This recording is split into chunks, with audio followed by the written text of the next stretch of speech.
Welcome to this reading on finding your purpose. So let me explain a little bit about how this reading is going to work for those of you who are new to the channel or new to my readings or new to my style. We have 4 cards here on the table, and they are from the same deck, but each card has a different crystal on it. So we've got some Aventurine, we've got some Apophyllite, we've got Kyanite, and I've got Fuchsite with ruby in it. So whichever pile you're drawn to, go ahead and move to that point in the video to hear the reading for that card specifically. You might be drawn to more than one. That's okay. You can go ahead and listen to both of them if you want to. You can listen to all 4 if you want, really. There's no rules here. You can do whatever you want to. That's the nice thing about life on this planet, is you can actually do whatever you want. There are consequences sometimes. You might not like them. So it's important to anticipate the consequences, but really you can do whatever you want to here. There's no actual rules on Earth, on this planet. So I would encourage you to think about what that might mean for your life. So the reading that we're going to be doing here today will be exploring your purpose. Now, obviously everyone on this planet has their own unique purpose that is unique to them. It's unique to their past experiences as a soul, as a spiritual being, and it's unique to what they want to achieve and do here on this planet, and the skills that they're coming in with and what they want to learn, right? So because of that, everyone has their own unique expression of what they're doing here on this planet. And so in order for you to find your purpose and make sure that you are achieving that, it requires some significant soul searching, okay? So we're not going to be like super specific here today in the reading. I'm not going to say that, your purpose is to go rescue orphans from South Sudan. I don't know, maybe I am going to say that, but like, don't expect that level of clarity. What this is going to give you a framework for how you're going to think about and approach your own purpose and what that means for you and what you're going to be doing with that. Okay. So we're going to go ahead and sort of presence ourselves, take a few deep breaths, get a little bit of sound energy going. Okay. So go ahead and close your eyes with me. Go ahead, take a deep breath. And breathe it out. Let's do one more. Breathe it in through your nose and out through your mouth. Good.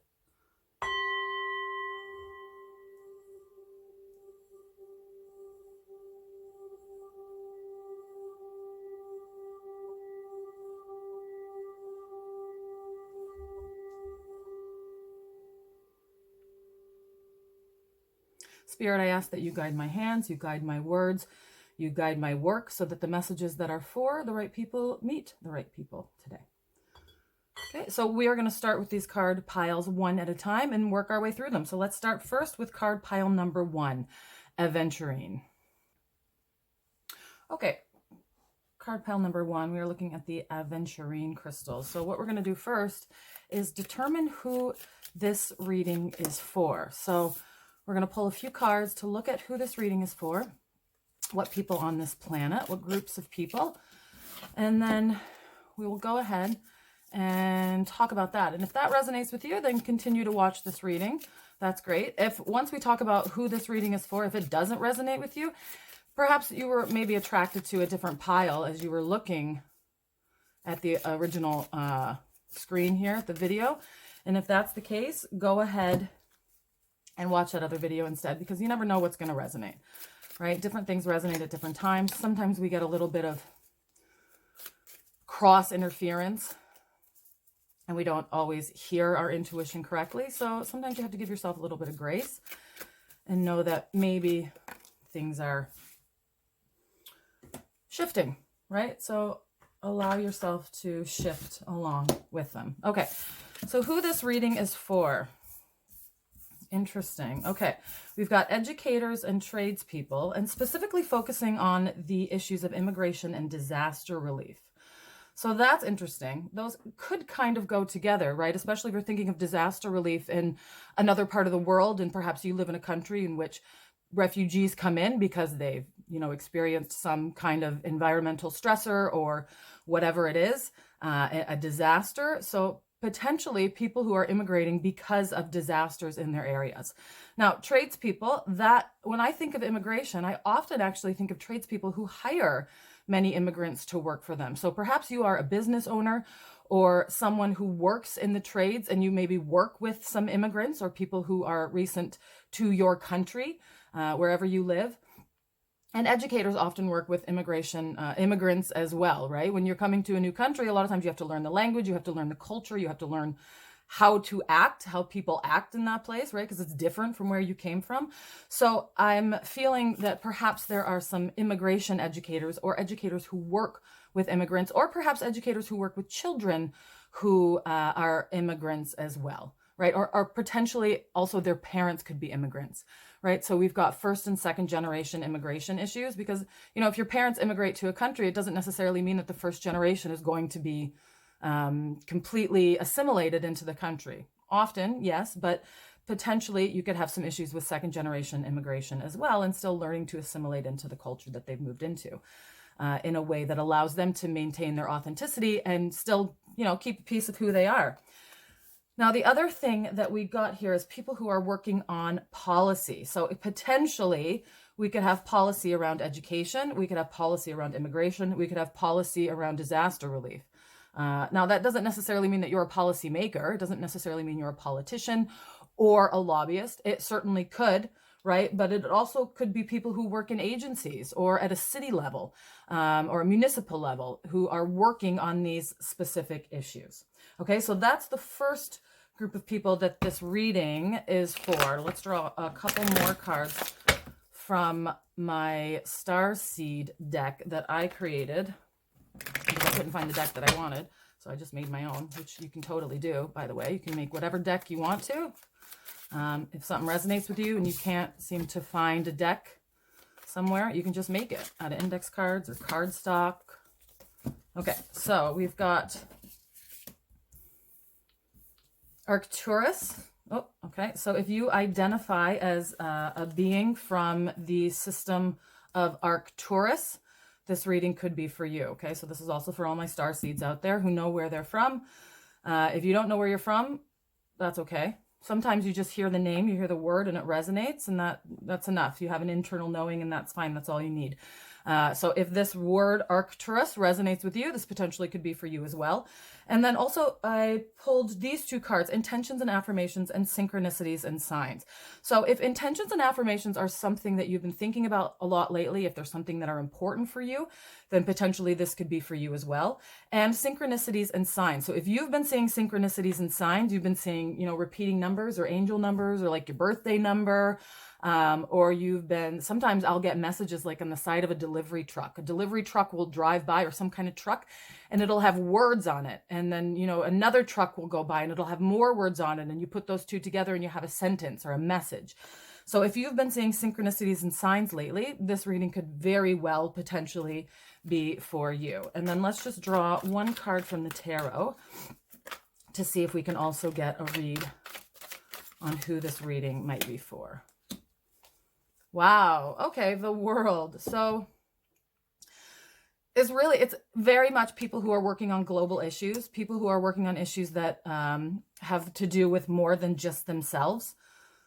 All right. The intentions and affirmations, these go together, right? Because these are people who are using intentions and affirmations to bring about a higher state of vibration in the world. First of all, in their life. And then when they're able to maintain that vibration and hold the light, then they can then put it out into the world, right? So this reading is definitely for all of my light workers who are holding the light. If you resonate with that phrase, holding the light, holding the vibration, then this reading is for you. Okay. So we've got the World here. It encompasses everything. And I've got 4 signs on here as well. So I've got Aquarius, I've got Scorpio, I've got Leo, and I've got Taurus. So if you're one of those signs, I know that's really broad. If you're one of those 4 signs, sun, moon, or rising, this reading could be for you as well. Okay. So that is who this reading is for. So now I want to really get into it. So what we're going to do is we're actually going to do a reading on particular chakras and the Hara line. Okay, so the Hara line is essentially the level of intention within each one of us. Okay, so most of you are probably familiar with the chakras, right? We have a 7 chakra system that runs through our body, from the crown, third eye, throat, heart, solar plexus, sacral, root. 7 chakras is the traditional chakra system. We have many more chakras, okay? So we have the soul star chakra, we have the earth star chakra, we have our hand and our feet chakras, and there are many more chakras as well. Those are the ones that I typically work with. Now, a level deeper, so your chakras are your energy level on almost a physical level, right? So it really expresses itself sort of physically. Now, we've also got the Hara line here, which you can see in this chart, okay? So the Hara line is a level deeper than the chakras. It is the level of your intentionality. So it aligns very well with your purpose. Are you moving with intention?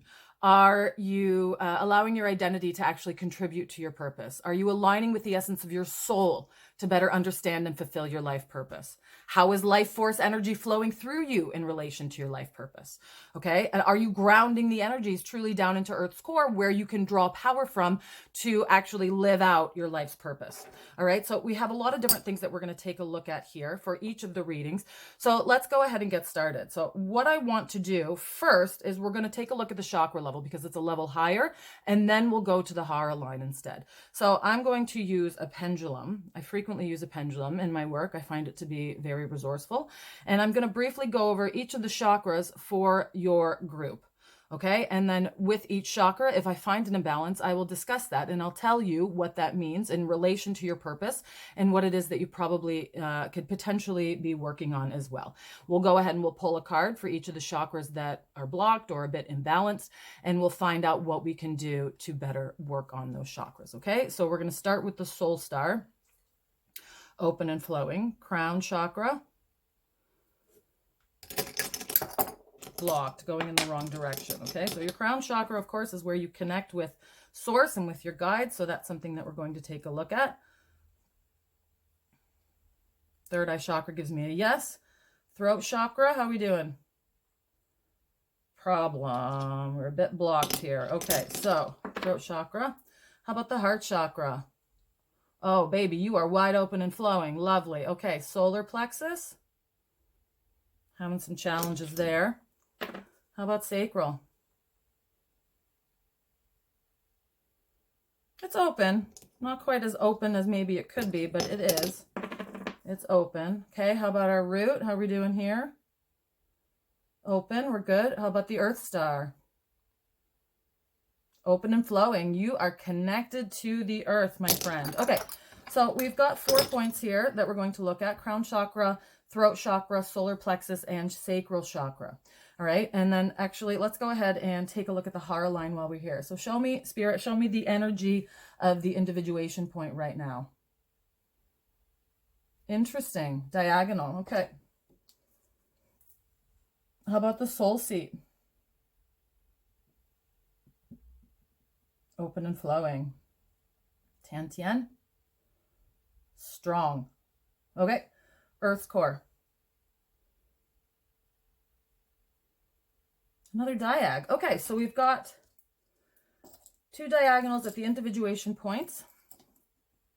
And we've got 4 chakra points that we're going to take a look at. We're going to skip the hand and feet chakras for now. Maybe we'll look at those potentially a little bit later. Okay, so what we're going to do is we're going to go ahead and pull a card for each one of these chakras in order and see if we can get an idea of what the problem is, what some of the challenges are, what are the causes of imbalance may be, and then also potentially what we can do about it. So we are starting with the crown chakra, which is your connection with higher spiritual realms.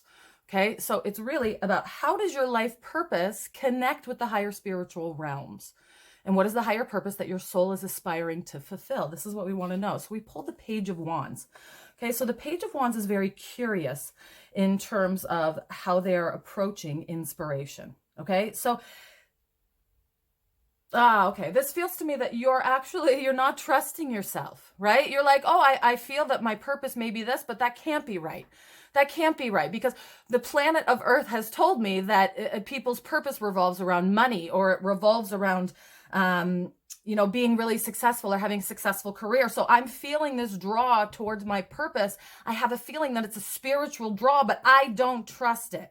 Okay, you see how trepidatiously she's looking at this? And this wand is blooming. Your purpose wants to bloom. It wants to be born through you. It wants to live through you, but you are questioning it. You don't even believe that it's really your purpose, right? That's a big challenge. Can I get a clarification card on how we might solve that challenge, please? Okay. You need to connect with your divine feminine nature. All right. So we pulled the Empress. So this is really about connecting with your spirituality and connecting with your divine feminine. So I would highly recommend that you engage in some practices like yoga. Yoga can really help, especially with goddess pose. Okay, so goddess pose would definitely help you get into tune with this one. Also consider the lotus pose, because it's not traditionally associated necessarily with the divine feminine, but I'm getting a strong pull towards lotus pose, even if you're doing a half lotus, and then sitting in quiet contemplation, potentially in nature, right? So one of the best ways often to reconnect with our own spirituality is to sit in nature, because that is spirituality, right? Like nature is one of our strongest connections to our spirituality, especially when we exist in this 3D world where everything gets busy and funny and crazy all the time. We want to be able to reconnect with our spirituality. So I definitely would recommend that you meditate or do yoga in nature if you can. Now, I know like half the world's in a deep freeze right now, half of North America anyways, in a deep freeze right now. So if you can't get out because of the weather or whatever reason, do your best, right? Like even if you just watch one of those nature walkthrough videos, like a forest walk or forest bathing video on YouTube, something like that can help you. Okay, you want to get connected back into that spiritual side of yourself, and also consider carrying an amethyst. All right, so the divine feminine is often associated with amethysts, and my eyes are really drawn to sort of the crystals in this picture here. Like I know they're blue, they're not purple, but I'm definitely feeling amethyst for crown chakra, right? Because it is the purple color, the crown chakra. So maybe check out some amethyst and see if that can help, because that can help you reconnect with your spirituality. You can reconnect your life purpose with your guides, with source, with spirit, you know, whoever you connect with spiritually, you want to reconnect yourself with that. Okay. So that is our crown chakra. Now let's move on to the throat chakra. And I have a feeling that it's going to be blocked because you haven't been speaking your truth. Okay. So 3 of Wands. You've been doing a lot of planning. You've been thinking about what you want to do. You've been getting your plans ready. You've been getting everything sort of in order, but you haven't pulled the trigger because you are afraid of authentically sharing your purpose with the world.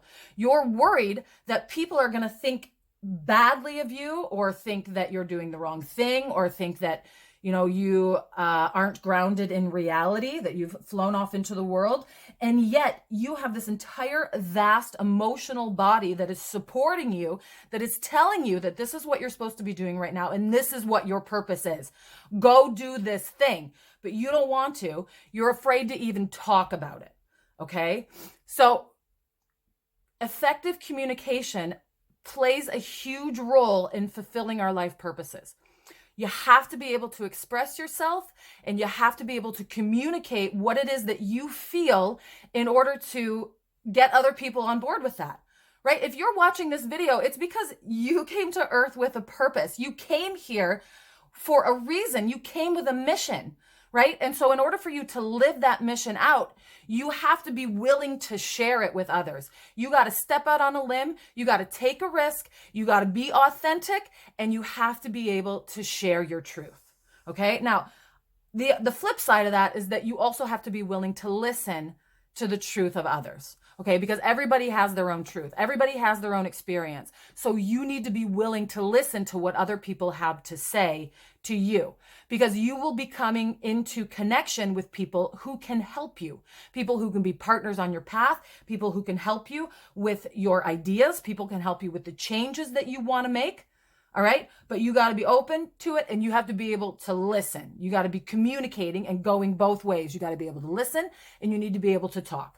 Okay, so how can we work on that? What are some things? Okay, that's far too many cards. What are some things that we can do that will support better balance in the throat chakra. Spirit, what do you want us to know? Ace of Cups. So it's really about understanding your emotions. It's really about being true to your emotions. I would actually recommend that you start keeping a feelings journal. Write down every day, this is what I'm feeling, right? Even bad, good, hairy, whatever. Keep track of that. That's an important quality in this for you, is understanding your emotions and being able to use those and harness those emotions in a way that makes sense for you. I actually saw something the other day and I wrote it down and I put it on my wall and I'm going to show it to you. Right here it says, she owned the emotion, channeled its energy where it needed to go, and the rest is history. Okay? So that's what this is about for you. This is about understanding your emotions, not denying them anymore, listening to them and allowing them to be the messengers that they are. Our emotion is energy in motion, emotion. So when you own your emotion, you own that energy. You are no longer a victim. You take charge of yourself. You take charge of your emotions. You have the ability then to channel that energy where it needs to go. And the rest is going to be history, because you are going to be able to achieve your purpose on this planet and do the things that you came here to do.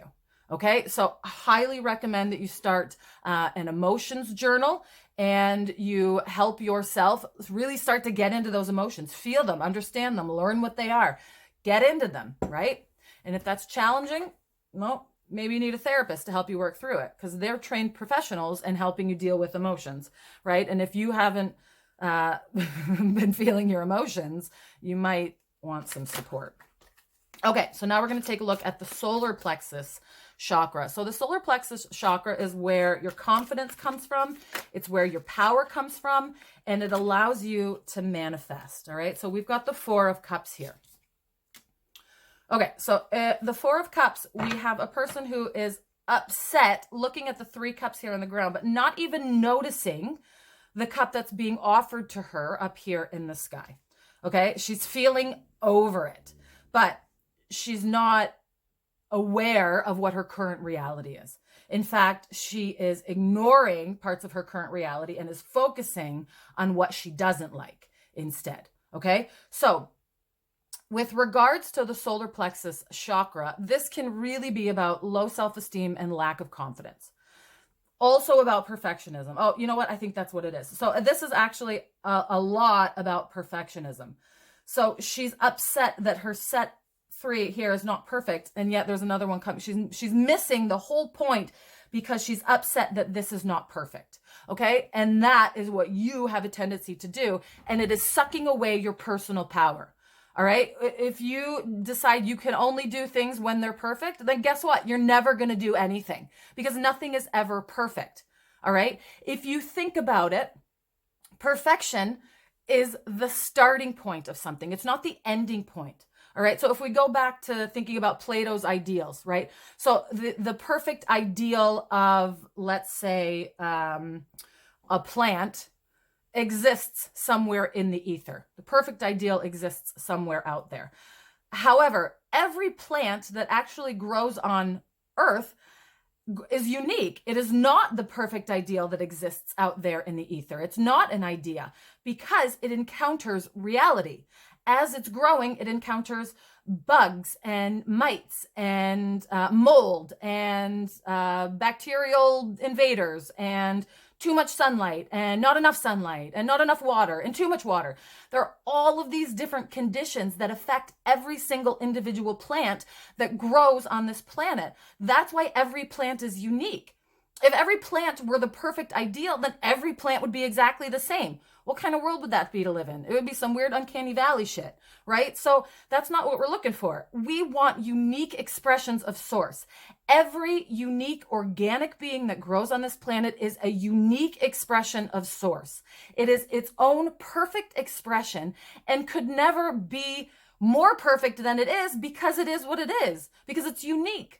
Right? So the ideal is where we start. We start from a perfect idea, a perfect ideal. And then as we live life, we encounter all of the things that happen on this planet, and we grow into a unique being because of our experiences. So when we try to do something that's perfect, or when we try to make sure that our efforts that we're putting out into the world are perfect before we do it, we fail every time. Because guess what? You can't ever get to perfect. You started at perfect, but by virtue of the fact that you're doing this in the world, in a place that has crazy shit happening all the time, you are not going to ever have that perfect ideal. The end point is going to be some unique, perfect thing that you've created because of your unique experiences in interacting with the people and events and things on this planet. Okay? So stop trying to come from a place of perfection. Stop saying, I'll put my work out there into the world when it's perfect. That's bullshit. You have to put your work out in there into the world and allow it to exist the way that it is. And if you don't, you're never going to get to where you're trying to get to. All right? Drop the perfection. It's not helpful. It's not real. It's not genuine. It's a shield. It's armor. It protects you from having to be authentic. Okay? I don't have to put myself out there because it's not perfect yet. Okay, that's one way to live. But is that how you want to live? Are you actually going to achieve your purpose if you do that? I'll give you a hint. The answer is no. Okay? So drop the perfectionism. Get rid of it. Allow yourself to be creative and step into your power. Have some confidence in yourself. You came to this planet with a purpose. You're here for a reason. Act like it. All right. Now, let's move on to the sacral chakra. Okay, so the sacral chakra has to do with our emotions. So it's emotions and really how we create things. Okay, so it's truly about the aspects of your purpose that have to do with creativity. So we want to know what passions and creative pursuits align with your life purpose, and maybe how your emotions contribute to your fulfillment of this purpose. All right, so we actually talked about emotions in the last one, which is interesting. I think it's interesting that it's coming up again. Ooh. Okay, so the 10 of Cups, this is really interesting, right? Because this is, on top of the 4 of Cups, this is an ideal. This is a place that you achieve. This is a place that you get to, right? So the 10 of Cups is all about celebrating your family. It's about being with the people that you love. It's about having achieved an outcome that is beautiful and beneficial to you. It doesn't necessarily mean you're a billionaire or a millionaire or even a thousandaire. It means that you have a happy life that you enjoy. You're surrounded by family and friends that you love. You have a home. You have the resources that you need. There's a rainbow in the sky, right? Showing that this is about promise. This is about the future. This is about fulfillment and happiness. Okay? So I know that you know you're going to get here, but I also know that you are feeling like you might never get there, right? Because things are challenging, things are difficult. You're putting the work in, but you're not necessarily seeing the fruits of that effort. And so you're in this place of disconnect where you're like, I don't even want to think about having that thing. Right? I don't even want to think about it. I just want to repress the emotions because I'm so concerned that I'm never going to get there. I don't believe that it's true. A part of you knows that it's true, but the part on top of that has been layered on from society is saying you're never going to get that by doing the things that you believe are important. You're never going to get this if you don't do the things that, the world tells you you need to do. If you don't go get the corporate job, if you don't go have the exact perfect family, if you don't marry the right person, you're never going to get where you want to get. Again, I call bullshit. That's not true. The reason you came to this planet is to live out your unique purpose. You came here with a unique purpose, right? And so by allowing your emotions to connect with that unique purpose and with that future that you're working towards, your vision, when you connect emotionally with that, that is a powerful place to be, because all of a sudden your emotions are working in concert with the rest of you, and your emotions are where so much of your powerful energy starts. Okay? When you are feeling aligned, when you are feeling good, when you are feeling like you're working towards the thing you're supposed to be working towards, it is like hot juice, mama, right? Let's get going, because it's alignment. That's vibrational alignment. But if you're not connecting emotionally with the world in your future vision, then you're not feeling it. And it's much, much more difficult to stay aligned. Okay. So the message here for you now is to go ahead and connect with the world in your vision. I know you think it's a pipe dream. I know you think you're never going to get there. I know you think it's not true, but you will. You have to hold the light. You have to hold the vision. You have to have faith in yourself, and you have to trust your gut, because you know what you're doing. Okay? Use your emotions and allow them to guide you. They're very important. Connect with your future vision. That will be a guide for you as well. All right, we're going to move into the heart line pieces now. So it's interesting that we had the individuation point and Earth's core both on a diagonal. So it doesn't necessarily mean that it's blocked, but it means that things are not flowing quite as well as they could be. Okay, so your individuation point is essentially where you as a spirit being come into an identity, right? So like before you come to your individuation point, we're all just spirit. We're all just up in spirit, and we all exist in a collective, and we're together. But when we come through the individuation point, this is where we pick up an identity. This is our personal identity. This is where we discover who we really are, and we get to explore the essence of ourself. Okay, so this is an area that you really need to work on, to explore more. You need to explore, who am I? What aspects of my identity contribute to my purpose? How can I further explore and understand my true self in relation to my life purpose? All right, so let's pull a card to help us sort of answer that question, because there's a bit of a lack of self-awareness here, okay, or self-reflection. So, okay. Now, Six of Wands and the Queen of Wands. So the Queen of Wands is incredibly self-aware. She's a very, very self-aware person. In fact, she understands herself so well that she's able to act on all the pieces of her inspiration out in the world. Okay? But oh, I see what it is. Okay, so the Six of Wands is really about public recognition. Okay, so you have been using public recognition to draw your identity, and that is not the right path. Okay, you have been using external validation to figure out who you are. What are the things that people like about me? Oh, that must be who I am. What are the things that people have told me that I've done really well in the past? Oh, that must be who I am. That's what you've been doing, but that's not the true path for you. You cannot look outside yourself for external validation to tell you who you are. Other people don't know who you are. They don't know. All they know is what they project onto you from their own place of lack or hurt or whatever. Okay, so you cannot look to other people to understand yourself.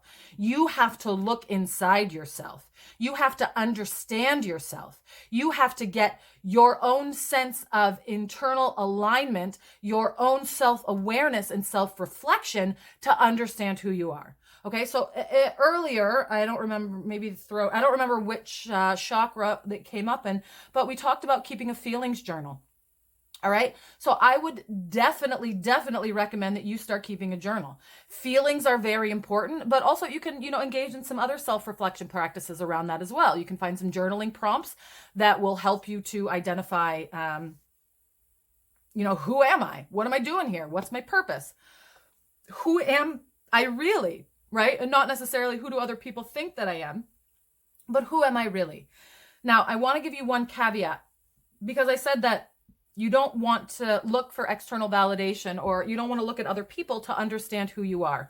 But in fact, it can be helpful to speak with like a spiritual guide or a mentor or someone like that. So someone who is healed enough that they will not project their own crap onto you. All right. So maybe not your friends, because your friends probably are going through their own healing, but maybe someone who's much older, who has completed a lot of their healing already. They're, potentially a spiritual advisor, someone who's wise. They can perhaps give you some reflection and insight. So that's the only caveat. But in general, you will learn the most about yourself within yourself. Okay. You can sometimes see yourself reflected in other people, and that can be helpful as well, when you see that reflection. But in general, you need to look within to figure out who you are. Okay, so it goes back to that journaling practice, and I highly recommend you start a daily journaling practice, because that will give you the space and the structure to start figuring that out. Okay, and then the last piece that we wanted to look at here is the Earth's core. And the Earth's core is really, this point is about grounding and anchoring down to Earth's energies. And establishing a deep connection with Earth's core. And the reason that we want to do that is because we're earthly beings, right? Like, yes, we're spiritual beings, but we came to this planet. We came to Earth to have an experience, right? And so in order to have that experience, we got to be grounded down into this planet. You got to connect with Earth. You got to send your roots down, or your gold lines down, or whatever it is that you send down to connect with Earth's core. Okay, so when you're in meditation, when you're in nature, that's when you can be doing all of these grounding exercises. So what we want to know here is, how can I enhance my grounding and connection to Earth's energies to support my journey towards fulfilling my life purpose? So what can I do a little bit differently? How would this connection with Earth support my life purpose? Wow. Okay. Can I get a clarification card? Because it could mean a couple different things. This is the one.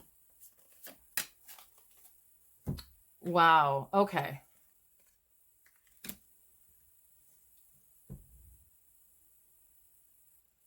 Okay. So I actually, interesting. I actually feel that the pictures on these cards are what's most valuable. So death is about transformation, right? It's about changing who you are as a person. But what I'm noticing is that these people are literally on the ground. Okay. They're laying on the ground. They're kneeling on the ground. They're standing on the ground. So it's really about getting outside and getting yourself into nature and getting on the ground. Now, I probably pulled this card because it's literally, today's January 16, and half of North America is in a super deep freeze.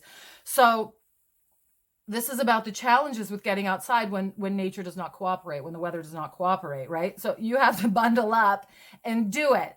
Listen, there are electrons, ions, in our bodies, and when we get outside and physically touch the ground, we ground them out of our bodies. We get rid of these free radicals that are floating around in our bodies, right? So this is literally about getting outside and touching the ground. And maybe that, if you're wearing a coat, maybe that means that you go hug a tree, take your gloves off and hug a tree and put your face against the tree or something, because it's literally about getting outside, getting in touch with nature, spending time in nature, practicing some grounding exercises.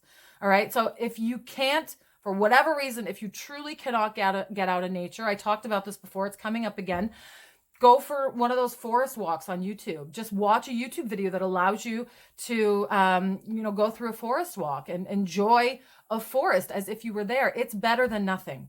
Okay. And then again, limit your exposure to excessive materialism. Like, I know it's late stage capitalism, and that's challenging to do, but that's what you want to do, right? Like, get off Instagram, because everything's an ad being like, hey, you don't have this thing. Well, you need it because your life isn't fine without it, which is like 99 times out of 100, not the case and not true. Okay. So really consider all of the blessings and the gifts that you've been given from Earth, from the planet Earth, and have gratitude for those. Stop worrying about how you're going to get more stuff, because it's not useful. It's not helpful.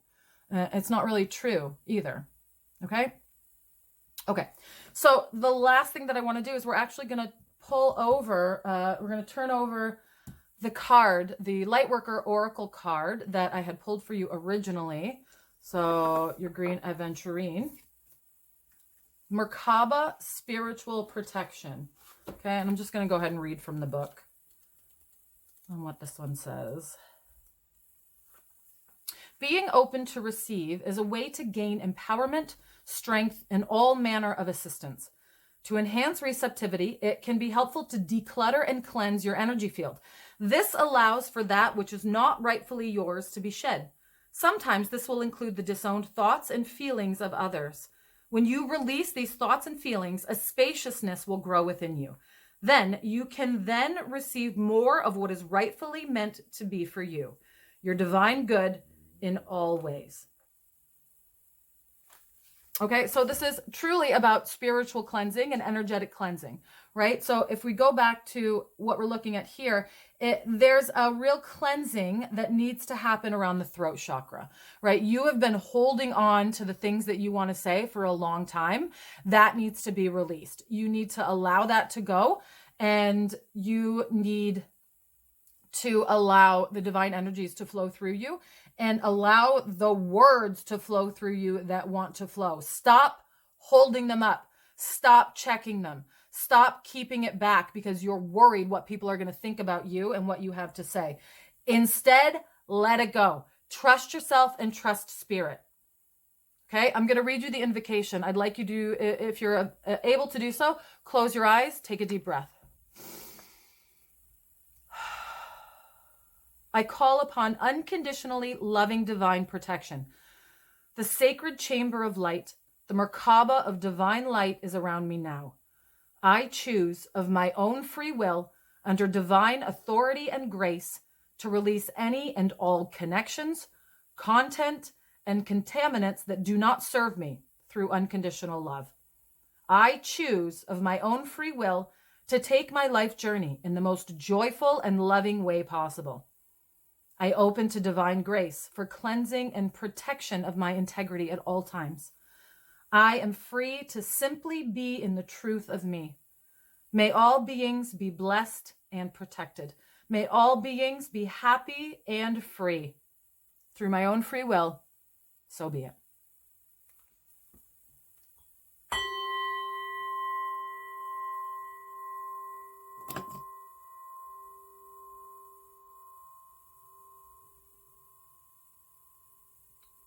Lovely. Okay, so that was reading number 1. If that resonated with you, then I'm truly grateful. And please feel free to watch any more of the readings that, like I said before, attracted your eye, because sometimes there's more than one message for you. So go ahead and watch the next reading if you want to. Now we will go ahead and move on to reading number 2.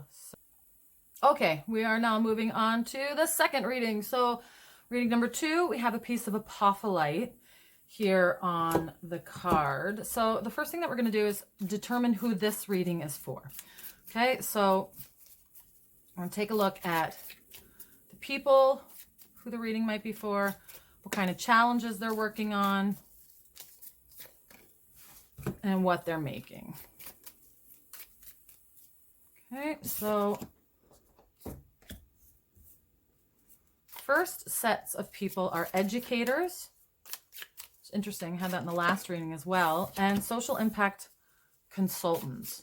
Okay, so anyone who's working on social impact. Now, the issues that we are specifically focusing on here look to be ethics and leadership and elder care. Okay, so that's super interesting, right? So anyone who's thinking about ethics and leadership, what does it mean to be a good leader, right? Why do CEOs make gazillions of dollars when their employees don't make nearly as much?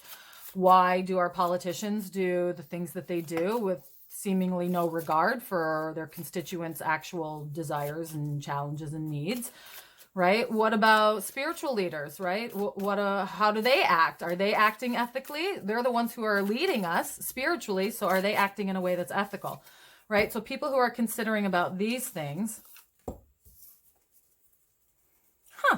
Okay, so I pulled people who are making pitches and brands. Okay, so this is very entrepreneurial, right? If I'm creating a brand, I might be an entrepreneur. People who are creating personal brands, perhaps, that could be as well. It doesn't have to necessarily be like a corporate brand or something.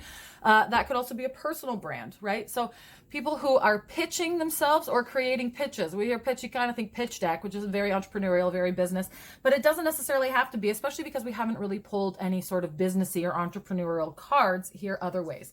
So what I'm seeing is that I'm seeing people who are educators, or social impact consultants. Perhaps these educators may be thinking about elder care.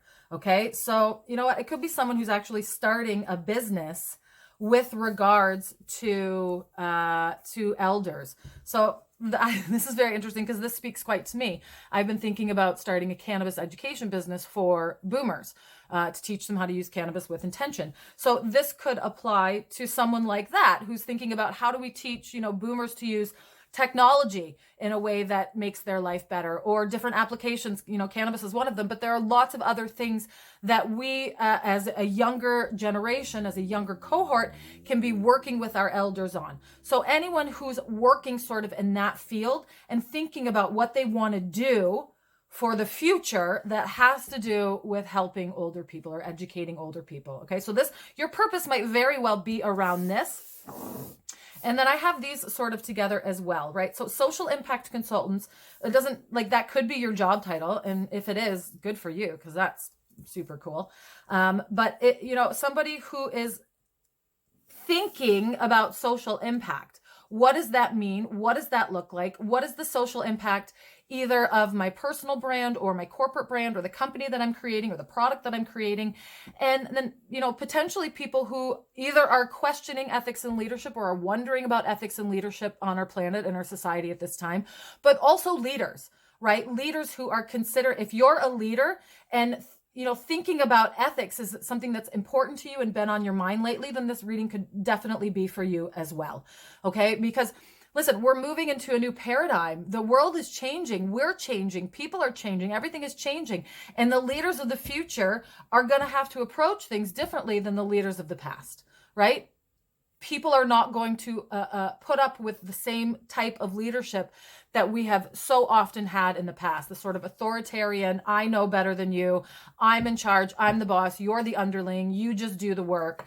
You're not valuable. You don't mean anything. We are moving away from that world. We are moving into a world in which, yes, everybody has a different job. Everyone has a role that is unique and specialized to their skill set, but everyone is equally important and equally valuable. Okay, so that is the world that we are moving to. So if you resonate with any of those, then potentially this reading could definitely be for you.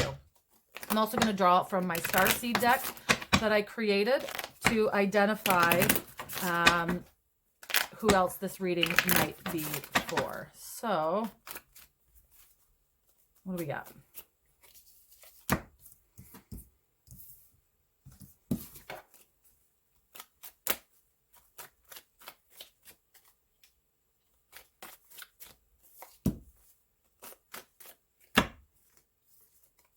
Okay, it keeps coming out. And like, it came out in the last reading, so I was like, this can't be the right one. But it keeps coming out, so I think it is. Okay, so I had this in the last reading too. So maybe, you know, if you watched reading 1, reading 2 might have resonated with you as well, because these 2 cards came out in the last reading, which is pretty strange. So if you've been seeing synchronicities and signs, you know, repeating numbers, angel numbers, you're seeing, you know, feathers or stones that resonate or whatever it is, then this reading could definitely be for you. So if you watch this reading and you kind of maybe also resonated with reading 1, maybe check it out, because it might also be for you. And then Arcturus was also in reading 1 too. So if you identify as a being from the system or the planet of Arcturus, this could probably be for you. Rainbow child. So there are, you know, groups of beings incarnated on the planet who have different sort of names. If you identify with that name, then this reading could be for you, rainbow child. And also lucid dreaming. So anybody who practices lucid dreaming, who's been experiencing lucid dreams lately, this reading would be for you as well, right? And potentially your dreams have been giving you pretty significant messages lately and helping you understand, you know, more about yourself. 6 of Pentacles. So, you know, anybody who's quite generous. So if you've given or received a large gift lately, this could actually be for you as well. And I also, it connects with the ethics and leadership piece here. So if you are a leader and you are looking to understand how you can give back to your employees, your workers, your community, you can be a better sort of, you can be more generous, either with your money or time or skills. This reading is for you as well. Okay, so what we're going to do here is I use my pendulum frequently for my readings. So we're going to start with a chakra assessment for this group of people. Okay, I will identify if there are any chakras that we are going to look at, if they're blocked or clogged or anything, and what we can do about them if they are. We'll pull a card for each one that we need to take a look at. So crown, third eye. My third eye's down. Okay, those are both some potential sources of imbalance. Throat's open, that's good. How about heart? Heart's got some blocks. Okay, what about solar plex? Good. Sacral? Open, good. Root? Ooh, nicely open. Okay, what about Earth Star? Okay. Okay, so those are our chakras, and then we'll just take a look at the Hara line as well. I'll explain more about the Hara line when we get to that point. Individuation point is open. Good. So the Hara line is, I'll actually just explain it a little bit now. So the Hara line, blockages, is a level deeper than your chakras, right? So most of us know about chakras, our chakra system. That's sort of the energetic expression of our energy system. Well, the Hara line is one level deeper. So it's the level of our intentionality, okay? You'll hear about the Hara line sometimes like in martial arts because it has to do with the human energy body. So I like to take a look at, different practitioners will assess it in different ways. I like to use a pendulum. It helps me identify what's going on here. So we'll take a look at the soul seat and the Tantien when we get there because there seem to be some blockages around those areas. So we will start with the crown chakra. So crown chakra, of course, is our spirituality. It's our connection to the divine. It's our divine purpose, our higher purpose. And it connects us with the spiritual realms. Okay, so what we want to know from the cards is how does our life purpose connect with higher spiritual realms? And what is the higher purpose that your soul is aspiring to fulfill? Now, because we're seeing some blockages here, that can mean that you're disconnected from spirituality, you're disconnected from higher consciousness, and you're not feeling purpose or meaning in your life, okay? You're not feeling that purpose. You're not feeling that meaning. You're having overwhelming stress, potentially, right? When we feel disconnected from our purpose, it's really stressful. That does not feel good. And it can be a chicken egg thing because when you get really stressed out, it can make it even more difficult to reconnect back in. So let's take a look at what's causing the imbalance in the crown chakra, and then we'll identify what we can potentially do about it. So causing the balance in the crown chakra, interesting. So Temperance is a card of balance and of being balanced in who you are. Okay, I'm also noticing the triangle pointing upward is the divine masculine. I'm also noticing the sun, which is a masculine planet in astrology. And I'm noticing the red wings here. Actually, okay, so I'm feeling that there's an imbalance between your divine masculine and your divine feminine, and that is creating an imbalance in your crown chakra that's making it challenging to actually connect to a higher self. Okay, so we all have divine masculine and divine feminine energies within us, right? Divine feminine are our receptive energies. They allow us to receive.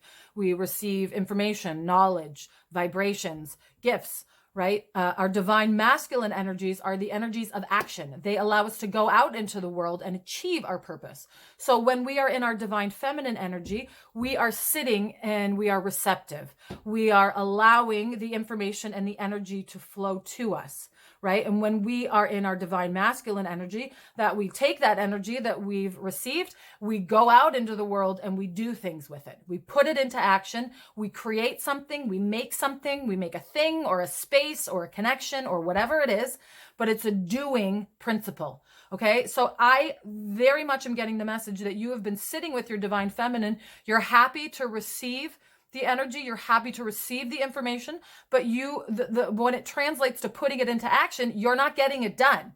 You can't just sit and receive energy and expect it to go put itself into action.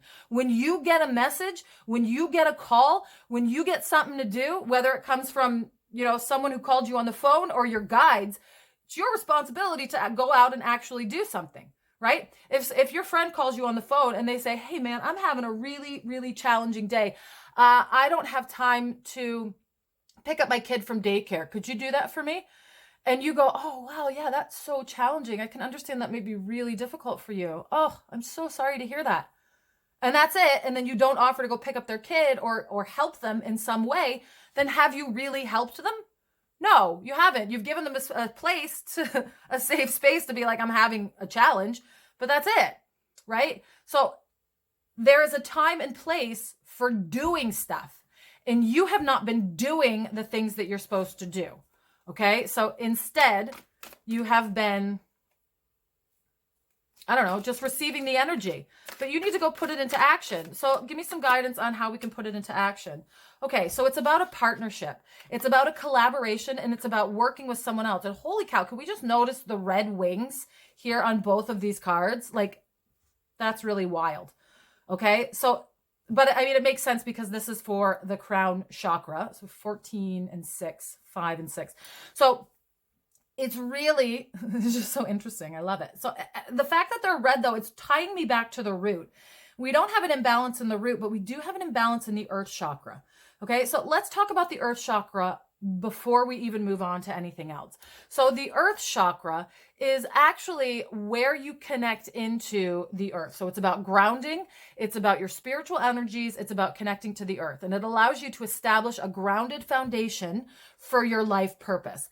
That is what we are missing. So the fact that we've got crown and earth star here is giving us some imbalance because the energy is unable to flow properly. Now we can see ID point and Earth's core, we're okay, but this chakra, this personal chakra point, is having some challenges, okay? It's a bit blocked. It's not manifesting itself as strongly as it could be. So in order for you to ground down these divine energies that you are receiving, because you are receiving them, you're getting the energies in, but they're disconnected from going out into the world and actually achieving your purpose, okay?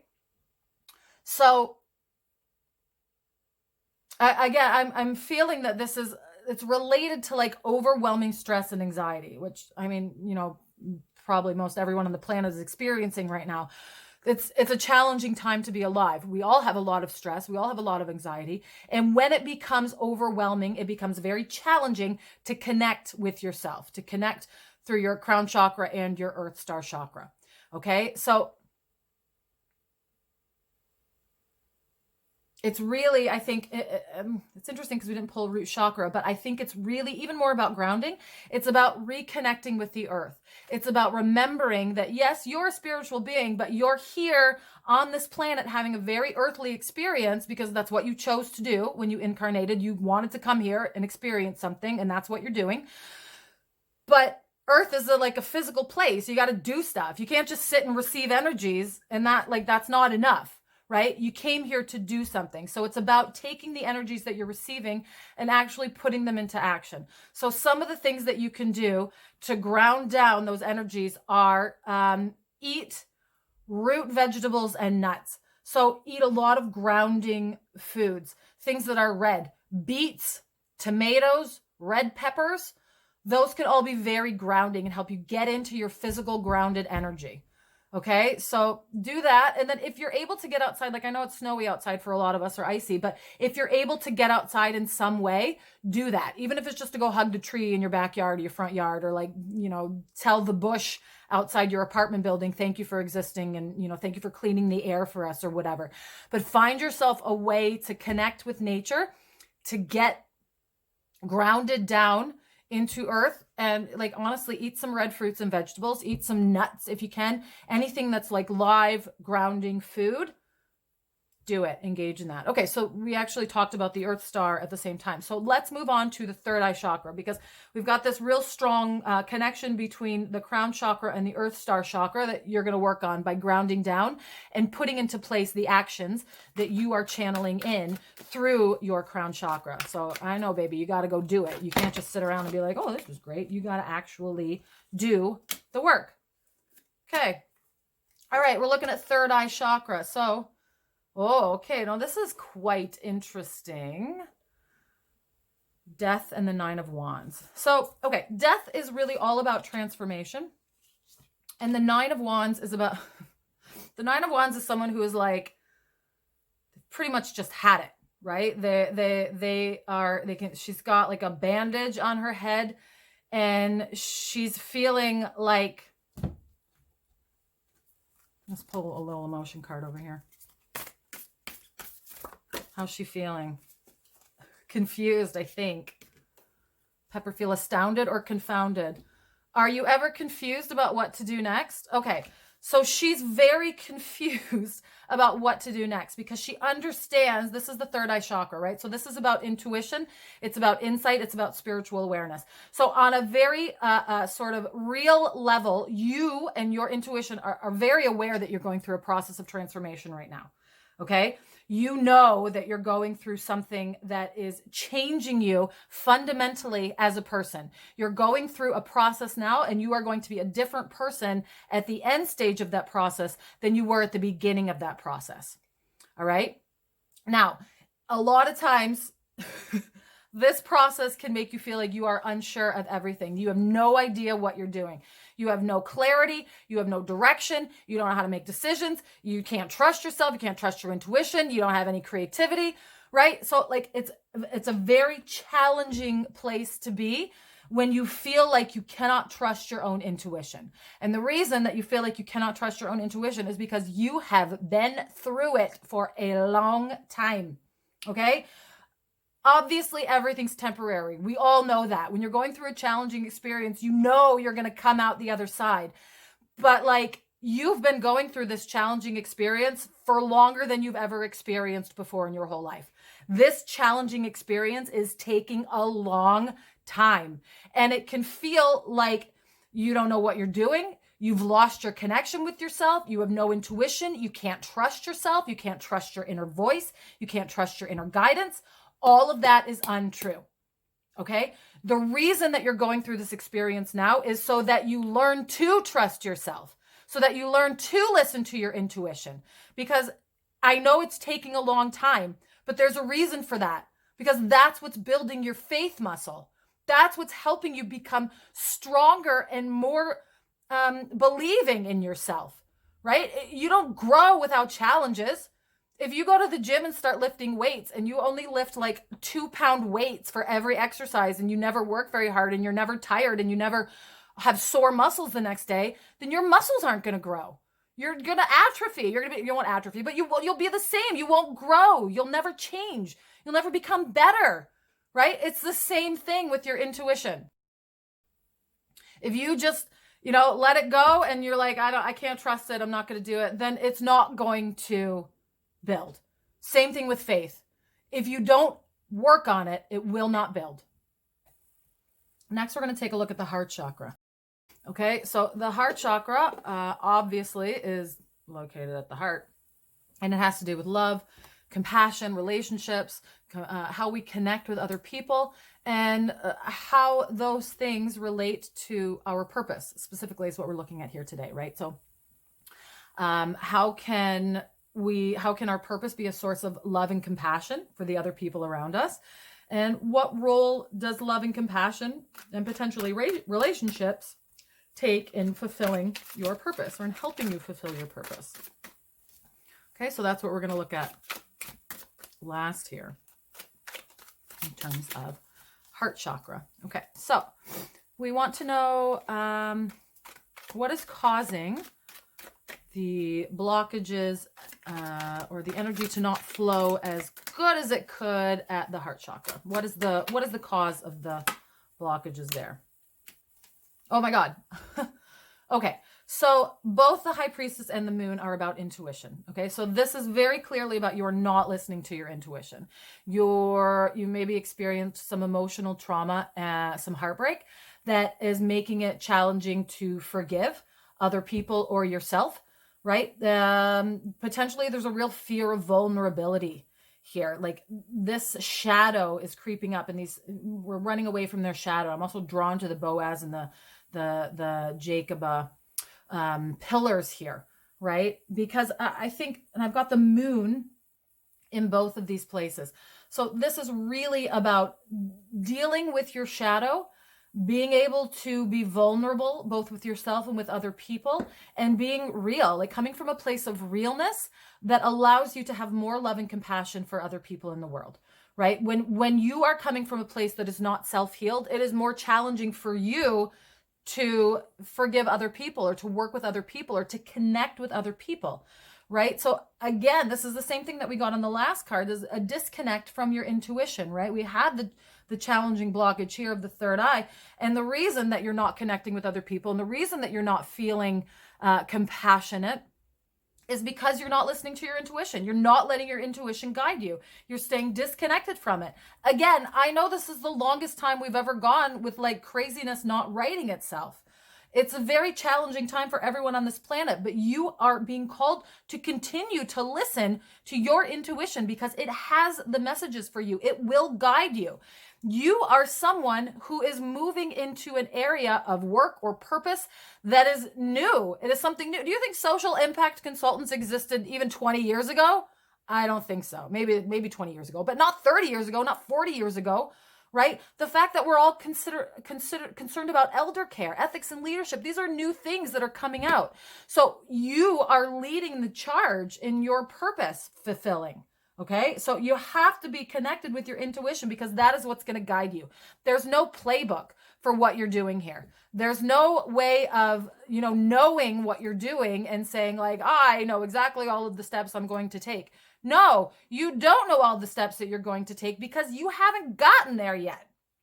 You don't know. You're making it up as you go along. We all are. There's nothing wrong with that. So just keep doing it. Be okay with continuing to make it up as you go along and trusting yourself, trusting your intuition for every single step because it will guide you. It will help you connect with others. It will help you have that compassion, but you have to let it. You have to trust it. You have to walk into that experience with faith, knowing that you can trust what your intuition is telling you because it is helping you find and achieve your unique purpose on this planet.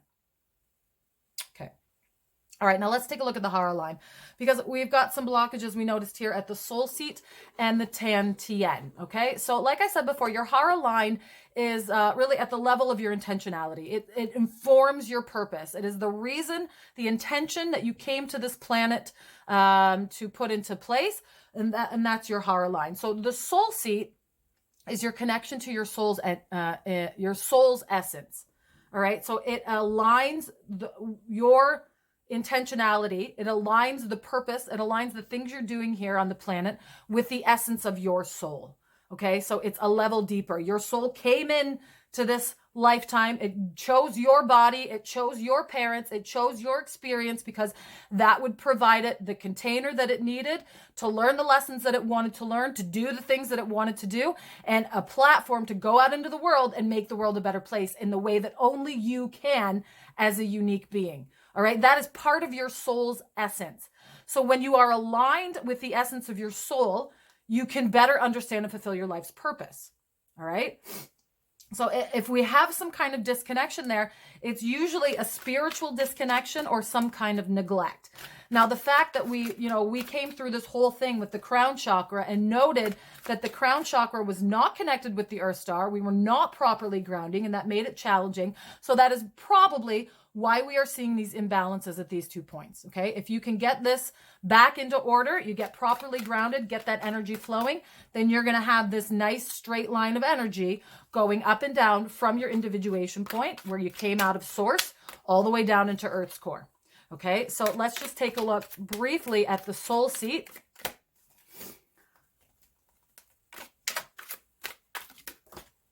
All right. King of Cups flew right out of that deck. Okay, so the King of Cups, King of Cups is so comfortable. I love the King of Cups. He is relaxed. He is chill. He is connected with his spiritual community. He's happy to explore activities that resonate with his soul's essence. Okay, so it's very emotional, this King of Cups. I love seeing fishes on cards. To me, they represent something that's curious and interesting and exciting. So the King of Cups is all about really engaging in activities that explore, that are aligned with his soul's essence. Okay, so this is, you need to spend some time with an intuitive practice, whether that's, meditating or journaling or use your own tarot cards or whatever it is.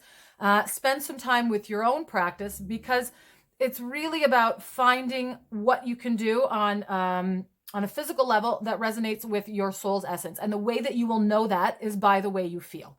Okay, so if you feel good, if you feel aligned, if you feel like you're making the right step, if it feels proper, even if all of the external circumstances are going, you're crazy, this is not what you're supposed to do, like you don't make any sense. If it feels right, it's right for you. Do it. The King of Cups is the master of his own emotions. Can't nobody tell him what he feels. All right. He knows what he feels, and he is not interested in anyone pulling him off of that track. So get in alignment with your emotions. All right. Understand that how you feel is an indicator of whether or not you are walking in alignment with your purpose and your truth. If you don't feel good, something's wrong. Okay. If you feel good, something's right. This is a very important principle. Our emotions are indicators. They're messengers. They tell us things. They bring us information. So when you're capable of sitting with your emotions and enjoying them and really hearing the messages that they're bringing, you're going to be so much more powerful. Okay? And then let's take a look at the Tantien. So the Tantien is your energy center for life force and intuition. So martial artists, they will often, their energy, like if they're breaking boards or doing, really cool, wild things, their energy comes from their Tantien. It actually heats up inside them. Okay. It's like this focal energy point that allows you to balance and channel life force energy. Okay. So when it's potent, you are full of life force. You're very lively. When it's not quite as potent, when it's weak, when there's blocked energy flow or a lack of intuition development, then it can be really challenging to be lively. You might feel depressed. You might feel like you're lacking energy. You might feel tired all the time. Okay, so that can be indicative of a blocked Tantien. So we want to know what we can do better to allow life force energy to flow through us and help us understand and achieve our life's purpose. That's really what this is about, right? So what intuitive insights can help us in understanding and fulfilling that purpose? Again, it's about intuition. This is all about intuition. 7 of Wands.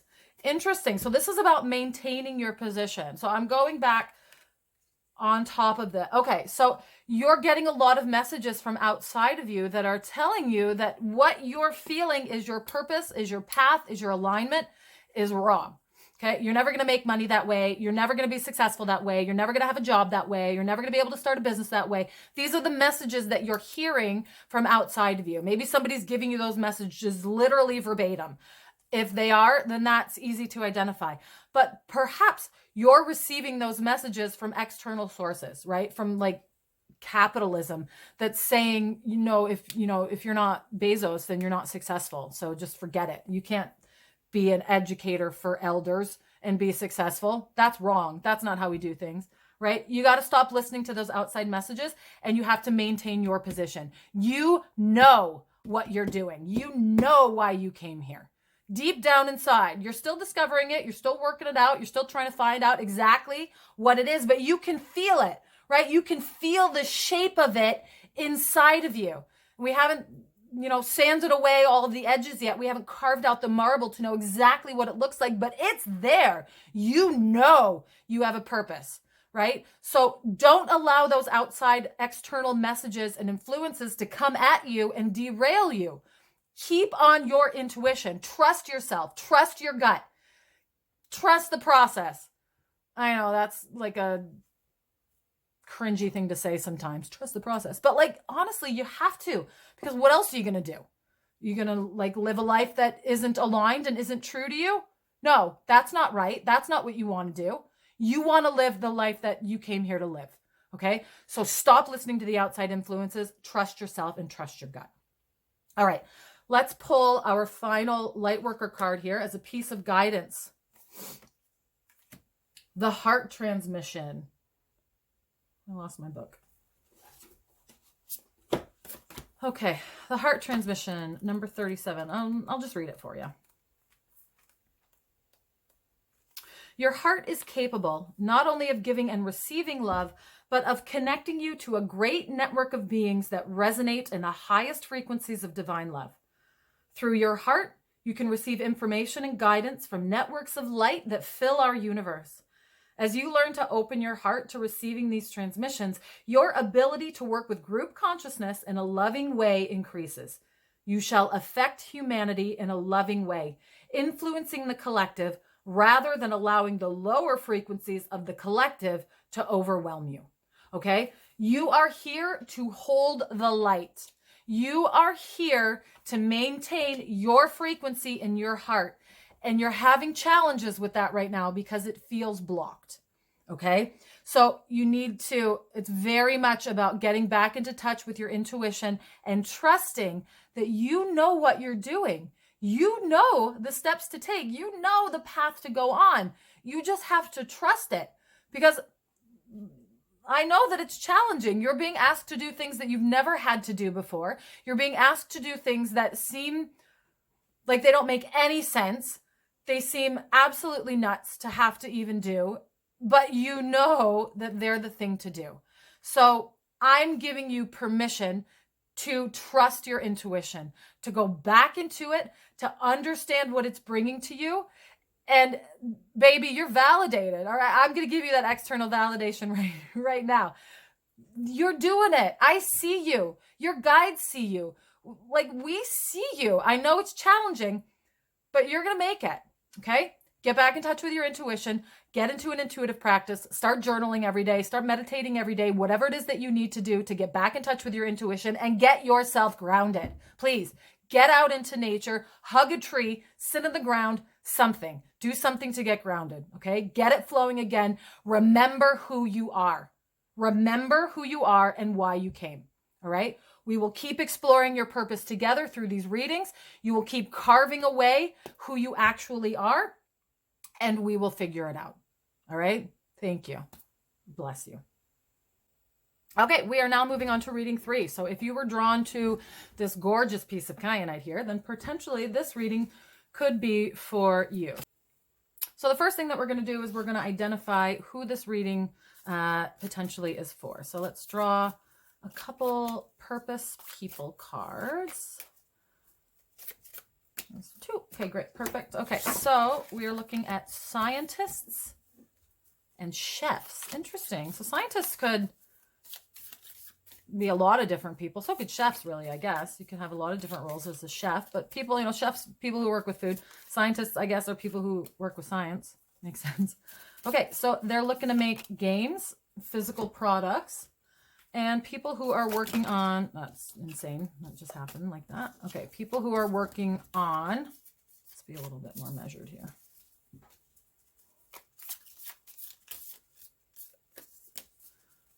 Access to healthcare. Environmental sustainability. Okay, so we've got some disparate groups here that don't necessarily go together. Sometimes they do, sometimes they don't. But, okay, so interesting. So we've got scientists and chefs. Okay, so people who are working, maybe food scientists, actually. That could be interesting if you're a food scientist. People who are working on access to healthcare.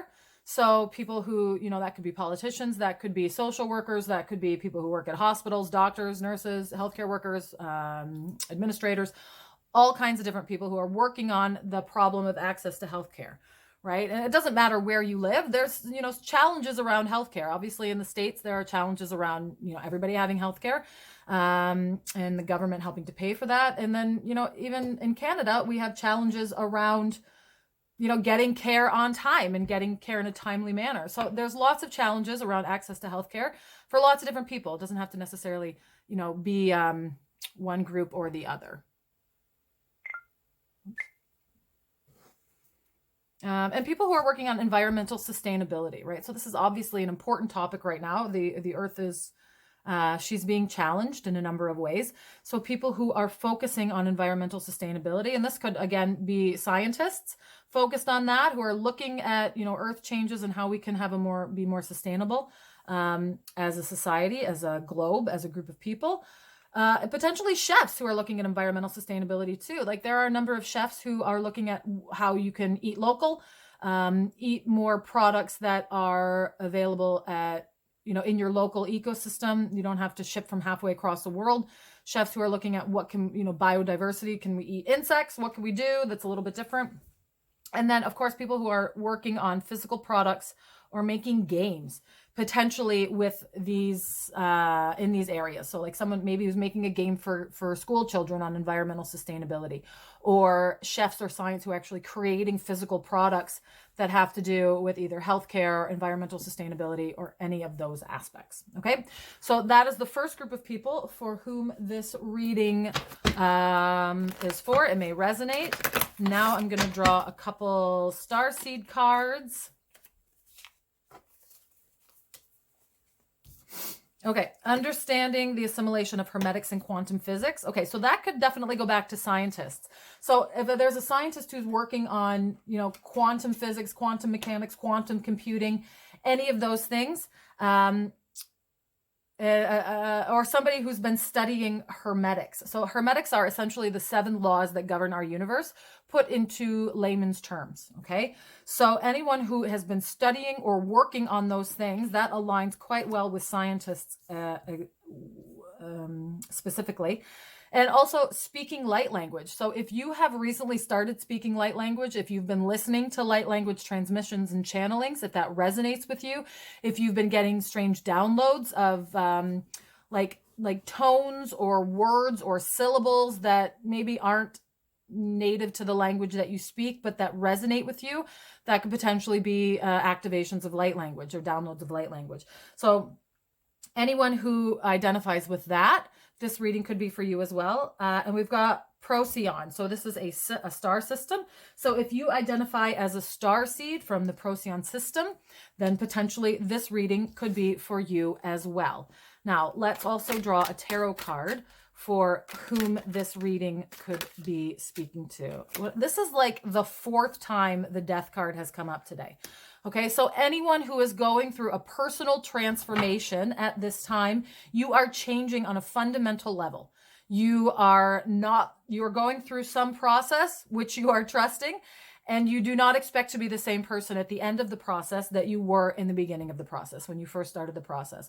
So anyone going through a transformational process of some kind right now, this reading is also for you.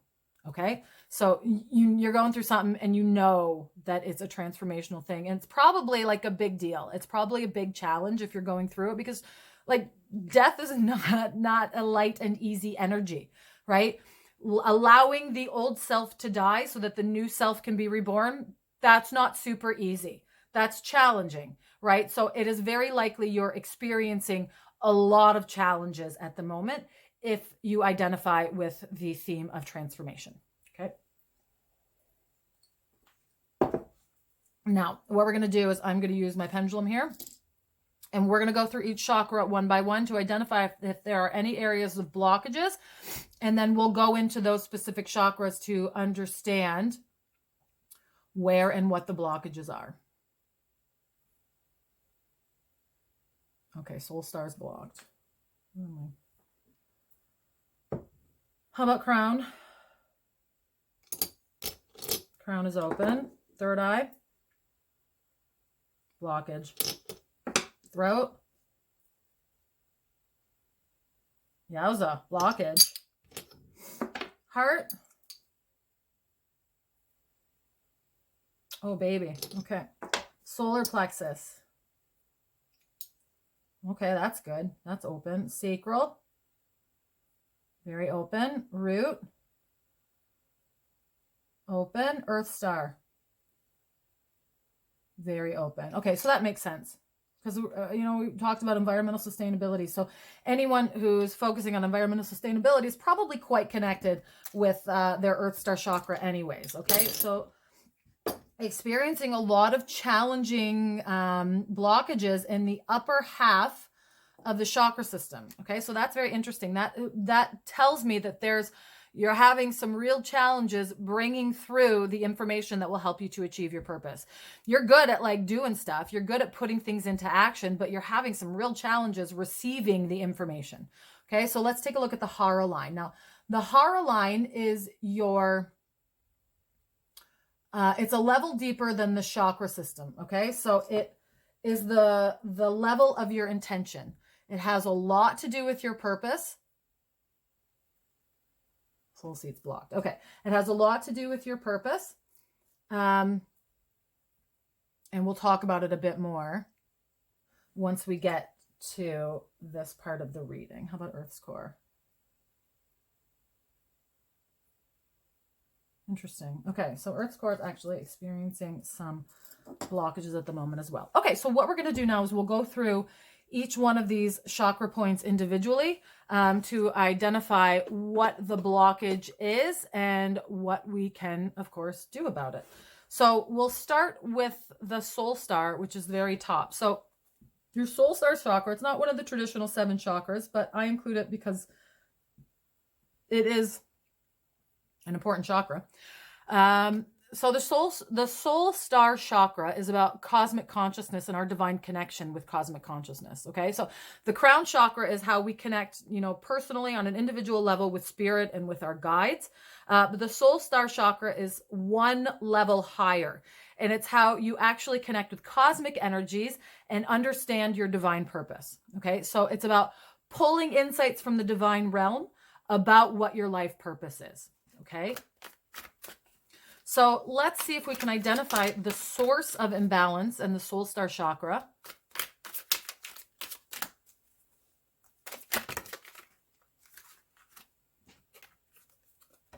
Okay, so we pulled the 4 of Pentacles and the Sun. All right, so the 4 of Pentacles is all about holding on to the things that you have. Okay, the message of this card today is that you're holding on to what you have because you're afraid of losing it. All right, so in order to make space for something new to come in, you have to let go of what you currently are holding on to. All right, and you're having a lot of challenges doing that. You've been quite successful in your material life. You have a lot of beautiful blessings and a lot of benefits here on this planet. You have the power of the sun behind you. You've built things already that are really valuable and that are exciting. Maybe you have a long career that you've built, or maybe you have a business that you've built, or a relationship that you've built. You've built something of value here on earth. But in order for you to move forward, you have to let it go and stop gripping it quite so tightly so that you make room for the new thing to come forward and come through. Okay, it goes back to this card of transformation. You have to allow the transformation to happen, or it just won't happen. The energy here is holding on very tightly to this beautiful thing that you've created. And unfortunately, you're going to have to let it go so that you can reconnect with your spiritual and higher consciousness. All right. You haven't been able to access your own intuition. You haven't been able to access your higher guidance, and you're feeling disconnected from your purpose. You feel disconnected from your meaning in life. It's really about taking a step back, spending some time in quiet contemplation, spending some time with yourself, connecting with your higher consciousness. Maybe, try engaging in some guided meditations or some visualizations. That can help. That can help you get reconnected with your divine presence. You're a spiritual person anyways. If you weren't spiritual, you probably wouldn't be here watching this reading, right? So you've already got that, but you've lost that connection to the divine consciousness. You maybe are connected with your guides, but there's something bigger than that you need to reconnect with, right? You've got to use your intuitive practices to reconnect with that thing that's bigger than you. Okay. I also feel that potentially Reiki could really help with this, because this is so loaded to the top half of your chakra system that I do feel that if you have the opportunity to engage in Reiki, even if it's a distance, healing, I think that could be very beneficial for you, right? There's such an imbalance here, and that Reiki could really help to clear that. Now, keep in mind that even if you have Reiki done and it clears all these emotional imbalances, if you don't change the things that are causing the emotional imbalances, it's just going to go back to the same way that it was before. All right. So you have to involve actual changes on like a physical, tangible level when you have energy work done, because energy work only resolves part of it. You've got to also address the other body. You have an emotional body, you have an energy body, you also have a mental body, you have a physical body, you have a social body, you have a spiritual body. We have all these different bodies. So you have to address changes on every single level. And if you're someone who's going through a process of transformation right now, you either are being or are going to be challenged to address the changes on every level. Okay, so maybe the physical level is very easy for you. You know, I want to physically transform my body. I go to the gym for 6 weeks. I watch what I eat, and now my body is different, right? Okay, great. That was easy for you. But perhaps a spiritual transformation will be more challenging for you. Maybe it will be more difficult. But things that are more difficult offer more opportunity for growth and for learning and for better things to be the outcome as a result. Okay, so don't be afraid to go into it and examine all the different levels of where you are transforming. Okay, it's not just for one level. You got to transform all your bodies or things aren't going to change for you. All right, let's move on to the third eye now. So the third eye, of course, is the chakra that has to do with intuition. It's the Ajna chakra. And it has to do with intuition, insight, and your spiritual awareness. So, you know, intuition and insight was what we were talking about in the soul star chakra, that you're feeling disconnected from those things. So, of course, that would express as an imbalance in your third eye chakra, because your third eye chakra is all about how you see your vision. It's all about your intuition. And it's about hearing your inner guidance. And your inner guidance is what will lead you towards your purpose. You're never going to get a clear picture. You're never going to get a map. You're never going to get a very obvious path. These are the next 20 steps you have to take. You know what you're going to get? This is the next step. Does it make sense? No. Do I want to do it? I'm not really sure. Do I see how this can lead to something bigger? Not really. But that's all the information I've been given. All the information I've been given is, what is my next step? So you have to be in a place where you can, first of all, hear that from your intuition. And second of all, that you can actually, walk into it. You can actually do it. You can actually do the thing and listen to it. Okay. So let's see if we can understand where the source of the blockage is with regards to the third eye, and then what we can potentially do about it. Okay, so the blockage is coming from your perspective. And in fact, you need to change your perspective in order to get rid of this blockage. Okay, so you have been looking at intuition in a certain way, either as, something that you can't trust, or something that's, cool, but it's not really what you want to rely on. It's been challenging because, I think you might be overstimulated by technology. Can I get a clarification card? Partnership. I think you've really been having some challenges in making decisions because you're not trusting yourself. Because the decisions that your intuition has been giving you, the information your intuition has been giving you, does not seem trustworthy to you. It does not seem to make sense. It does not follow the linear path that you had in mind that you were going to be following. Well, unfortunately for you, that's not the path. Okay. So if you continue to try to force yourself into this linear path that you had in mind, you're going to feel bad. You're not going to feel good. So you have to change your perspective on that. You have to do things differently, and you have to do things in a different way. It's really about embracing that other aspect of yourself. You have to embrace your intuition as a tool. It brings you messages. All right. So you have to learn, first of all, to hear them, allow them in, and second of all, to trust them. Now, one really good way for you to do this would be to carry some third eye chakra crystals around with you. That could be amethyst. That could be purple fluorite. It could be any crystal that has an indigo color. So like a dark blue color. Okay, those can definitely help you to stimulate your third eye.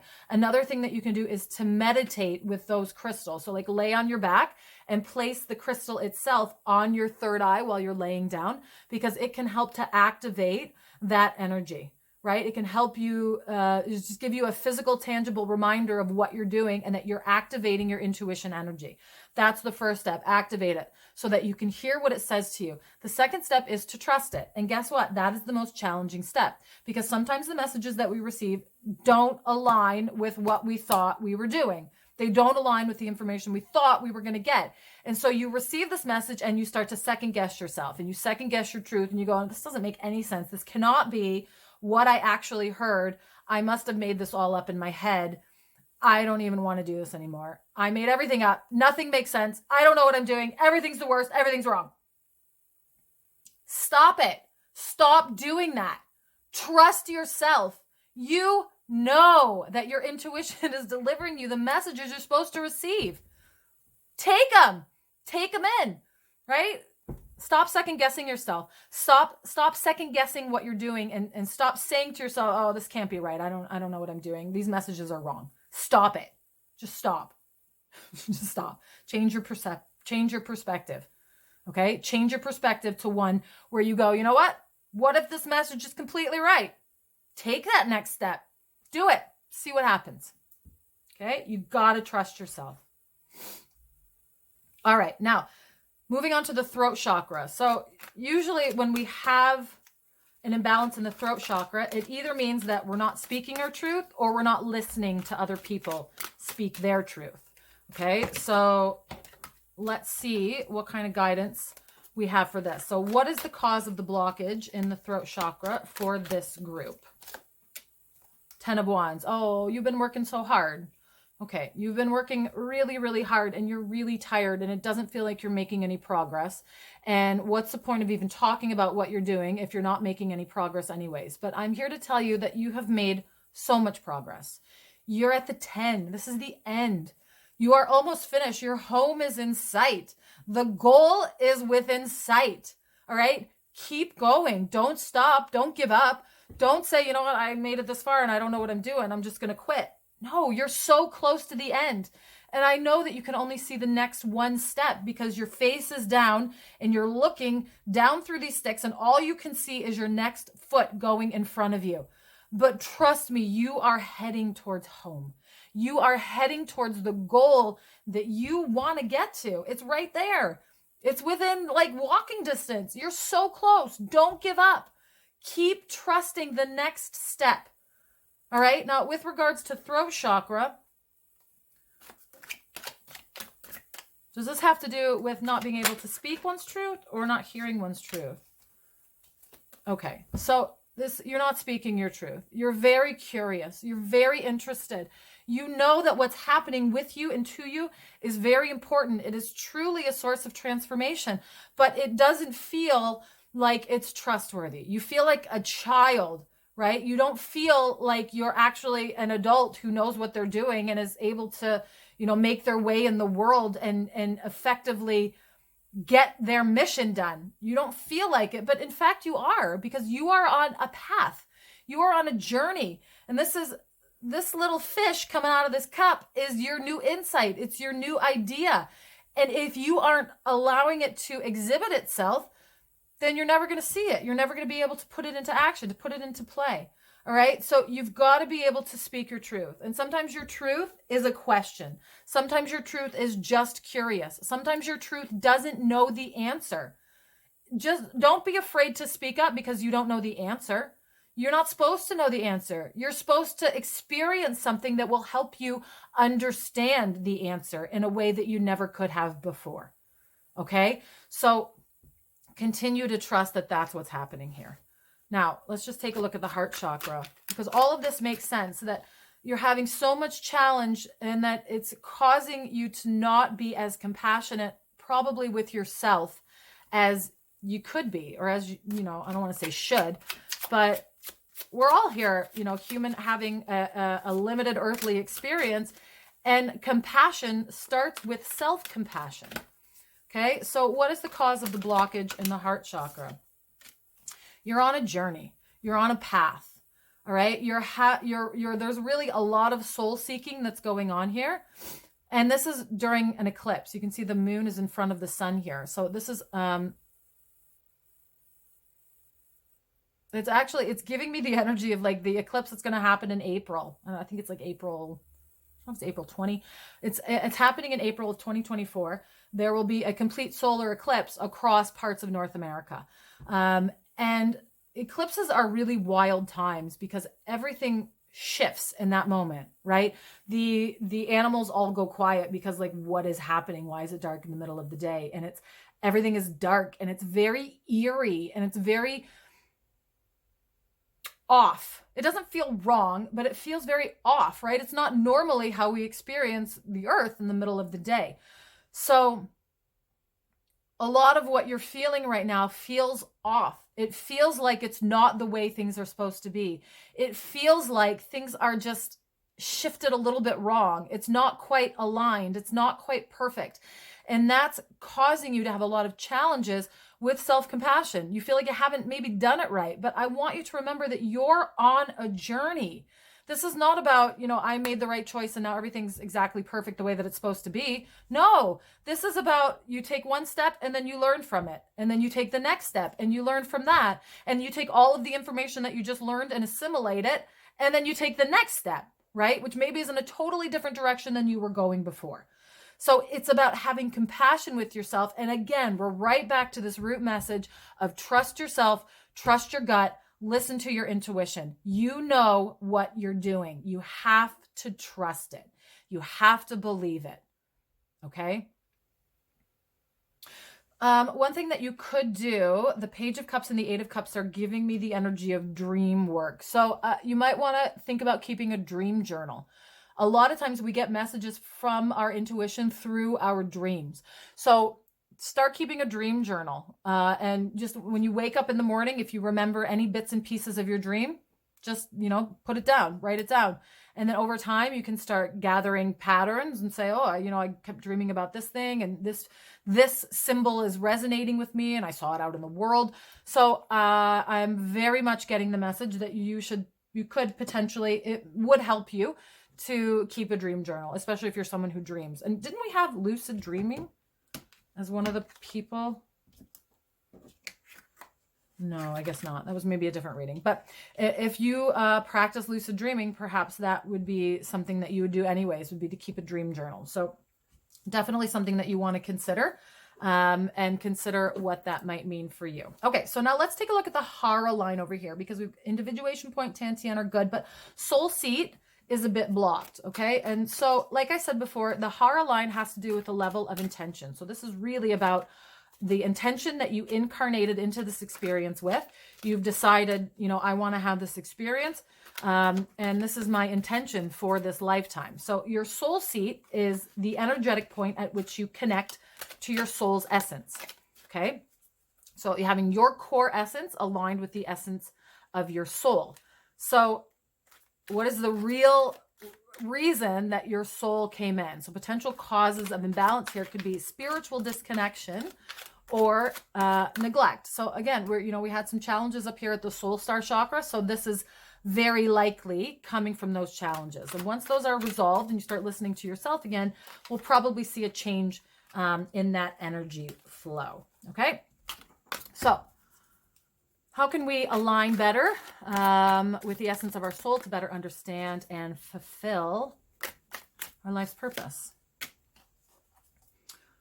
Just relax. Okay.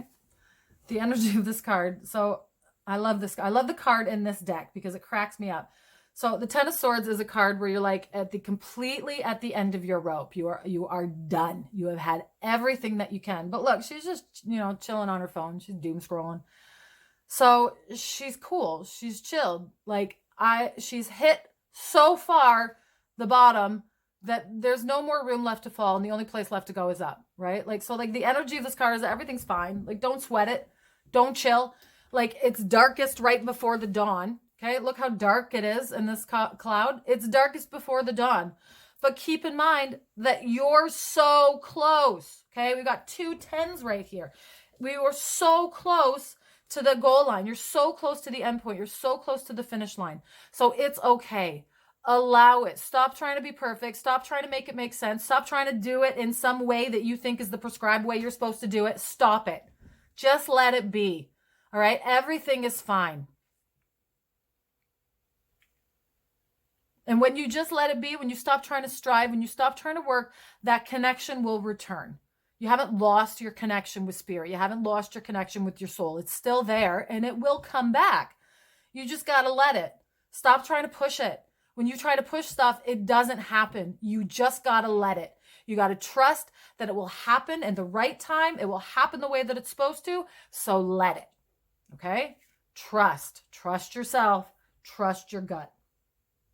All right. And then we had some imbalances here in Earth's core as well. So this and we didn't see that in the lower chakras, but it can, if you've got a lot of imbalance in the top here, it can make it really challenging to be connected into Earth's core. So when we're connected into Earth's core, that is our grounding energy that goes beyond the root chakra. All right. So it is truly about establishing a real connection with the earth, so that the earth can give her energies to support you on your journey and your purpose, right? Because we can receive support from our guides, from spirit, from source, from all the cosmic intelligences that are up there. But we also receive support and energy and grounding from the planet that we've incarnated onto and that our physical bodies come from, right? So we want to make sure that we're connected with nature and not experiencing too much materialism. Okay, so I pulled the King of Swords and Temperance for this card. All right, so Temperance right away, I'm seeing like you need to spend some time in nature. You got to get grounded down. She's got her foot in the water. So this is interesting. So if you're not able to get out into nature for whatever reason, you're in a deep freeze, you're in the winter, whatever it is, just put your feet in some water. Like make yourself a little bucket of water and put your feet in it, because that energetic action will help the energy start to flow better.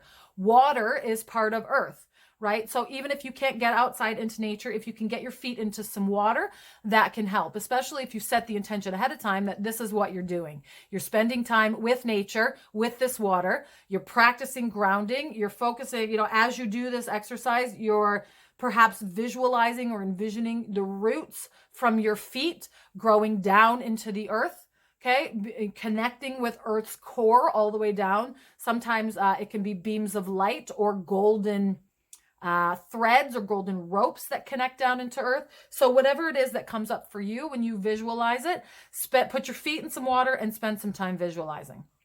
Okay, the other thing that I'm seeing here, where I pulled the King of Swords, and look at the beautiful butterflies on this throne. Okay, this goes right back to the Death card. This is about transformation.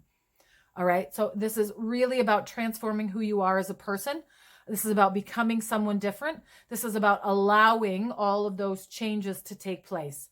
Okay, allowing Earth's energy to support you in those changes. So get grounded, get connected with nature, know the transformation is coming, and trust it, because that's what's happening for you.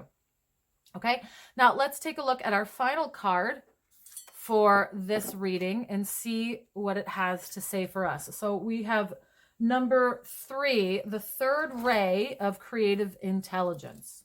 Okay, I'm just going to read this message for you. The third ray of creative intelligence brings the gift of practical spirituality and develops the talent for grounding inspired creativity into the world. It empowers your manifestation. This ray brings many gifts, including new ideas and the practical support needed to bring them to life. The ability to organize, make connections in networks, and synthesize information from various sources into one coherent whole. Archangel Chamuel helps you receive this gift from the universe with love and intelligence. I'm going to keep reading this, okay? I would normally stop here, but I feel that I need to keep reading. The third ray of creative intelligence will help you gain practicality to organize and manifest an idea or vision into the world. It gives you the drive and the means to implement your plans. When this ray is active in our lives, we want to take action, bring something to life. Not just to know or feel, but to do. With this oracle comes a message about taking action and believing that even the most inspired and spiritual ideas can have practical purpose in the world. Oh, this is speaking right to you. I love it. Your visions and ideas can and should be worked with so they can manifest. You must believe in your capability and competence, your confidence and practical, down-to-earth common sense, even if these are not always your strongest qualities. If you doubt your ability to achieve all that you dream of, remember that sometimes the universe puts dreams in our hearts to help us develop strengths that are dormant within us. This can bring to life a whole slew of abilities and talents we didn't know we had. We're given nudges in life to discover what we're made of, which can be so much more than we might have initially believed. The challenge with this ray, oh my God, is to take it one step at a time. Allow the universe to help you find the patience, persistence, and sense of humor that will help you stick to the process of creation. Do not try to do too much at once, nor allow your project to get too complicated. Above all, do not give up before you have finally brought your inner light to life in the world. Archangel Chamuel brings the gift of reclaiming lost energy, ideas, or talents that can help you fulfill your divine potential. This archangel helps you reawaken talents from this or other lifetimes that may have been cast aside. Perhaps your intuitive healing energy was put to one side as you studied or tended to family responsibilities. Perhaps your business sense or your ability to market yourself in a soulful and loving way is yet to be discovered. Maybe an ability to teach or the clear, confident voice of a writer is within you, waiting to be developed. This archangel will help you find and apply with loving confidence whatever talents and abilities are required to turn your aspirations into manifestations. As this ray has a special connection with business, you are asked to remain open to learning and growing through financial success. This ray can help heal the tension that many feel between spirituality and financial abundance. It helps us recognize that the spirit feels joy in successful physical world endeavors, particularly those that serve love. When a situation is a win-win for all involved, there's no reason at all to hold back from material success. It can be celebrated and enjoyed whilst you maintain the true motivation for the work, which is love. If that doesn't speak to you, then maybe I wasn't reading for you. Okay, that concludes our third reading. So now let us move on to reading number 4. Let's move on to our fourth and final reading now. So if you were drawn to the fourth card, which has a lovely Fuchsite crystal with ruby in it, that's one of my favorite crystals, then this reading could potentially be for you. So let's find out exactly who this reading was for. And again, if you were drawn to more than one reading, please feel free to watch them both. Sometimes we have lots of messages that Spirit has for us, or that our guides or our inner voice has for us. So watch them in the order that you were drawn to. And if you know you were drawn to this one and you start watching it and the who it's for doesn't resonate with you, then potentially this is not the one for you. Right? So it can be challenging to hear our own messages sometimes. So, you're just trying to see if it resonates. And if it resonates, then it's for you. And if it doesn't resonate, then it wasn't for you. It was for somebody else. Okay? So just allow what resonates to resonate. Okay. So, interesting. So people who are creating physical spaces, people who are writing articles. So potentially we could have, maybe some journalists here or some content creators. There are all different ways to create articles, right? You can create an article for LinkedIn if you want to, just be a thought leader, an influencer of some kind. So people who are creating articles, people who are creating physical spaces. Physical spaces are important, especially, after a world of COVID in which we weren't able to have a lot of physical spaces. There aren't a lot of third spaces available now where people can go to just hang out, places that aren't work or home or school. So maybe, people who are working on sort of that challenge as well. Okay. And so then looking at the people specifically that this reading might be for. Architects and business leaders. Okay, so business leaders, that's pretty broad. That could be a lot of people, right? You could be an entrepreneur. You could be someone running your own business. You could be in charge of a lot of people in another sort of business. You could be a founder. You could be a CEO. You could be someone who, any kind of leadership in business. Even this could just be thought leadership, right? Someone who talks about business and talks about the way that we're going to be moving to things in the future, the way that we're going to be doing things. And architects are people who plan things, right? So you could obviously have an architect who is planning a physical building or a physical space. We go back here to this physical space. So those two things make a lot of sense together, right? But you could also have people who are architecturing, who are building other things, who are creating the plans for other things. So it doesn't have to just be buildings or physical spaces, but those two things really do seem to line up quite well. And those line up quite well too if I think about thought leadership. So maybe this is about business leaders who are engaging in thought leadership. So we just pulled some challenges these people are thinking about are access to education and immigration. Okay, so access to education is really interesting, especially when we think about physical spaces and planning physical spaces. And immigration as well. So these two things really go together, right? So people who are working on sort of the challenges that have to do with ensuring that everyone has equal access to a quality education, including immigrants, right? So regardless of what country you're in, you probably have some immigration issues in your country. There are likely immigrants coming into your country from another place. If you are someone who is watching this video, then it is likely that you are in a place where you are physically safe because you are working on spiritually advanced principles, right? And like just thinking back to Maslow's hierarchy, if we are experiencing a world in which we do not have physical safety, we don't have a place to live, we don't have food, we don't have shelter, we don't have emotional safety, then we're certainly not going to be thinking about our spiritual growth and development, right? You got to be practical and get your physical being safe and through life before you can start to worry about spiritual growth. So these are people who are working in a very sort of grounded way on these sorts of issues. It doesn't just have to be about immigration, but it could also just be about access to education in your society. How do we ensure that everyone in our society has access to equitable education, right? Whether that's, we have public schools in most of our societies, but we don't necessarily have access to university or college or trade schools or whatever it is, right? So this could be people who are actually working on these specific activities or business leaders sort of in this area who are thinking about these things, who are thinking about thought leadership with regards to these sort of things, or anyone who's writing, journalists who's writing on these things, and people who are creating these physical spaces both for immigrants and to provide proper and total access to education. Okay, so let's also pull a couple cards from the Starseed deck to see who this reading could be for. Again, yes, this is a janky deck that I made for myself because I couldn't find what I wanted. So I just made it for myself. You can totally do that. You can do whatever you want. Like I started by saying that there are no rules, and that is true. Some people will be like, you can't read tarot unless somebody gave you a tarot deck. You can do whatever you want, okay? I give you permission to do whatever you want.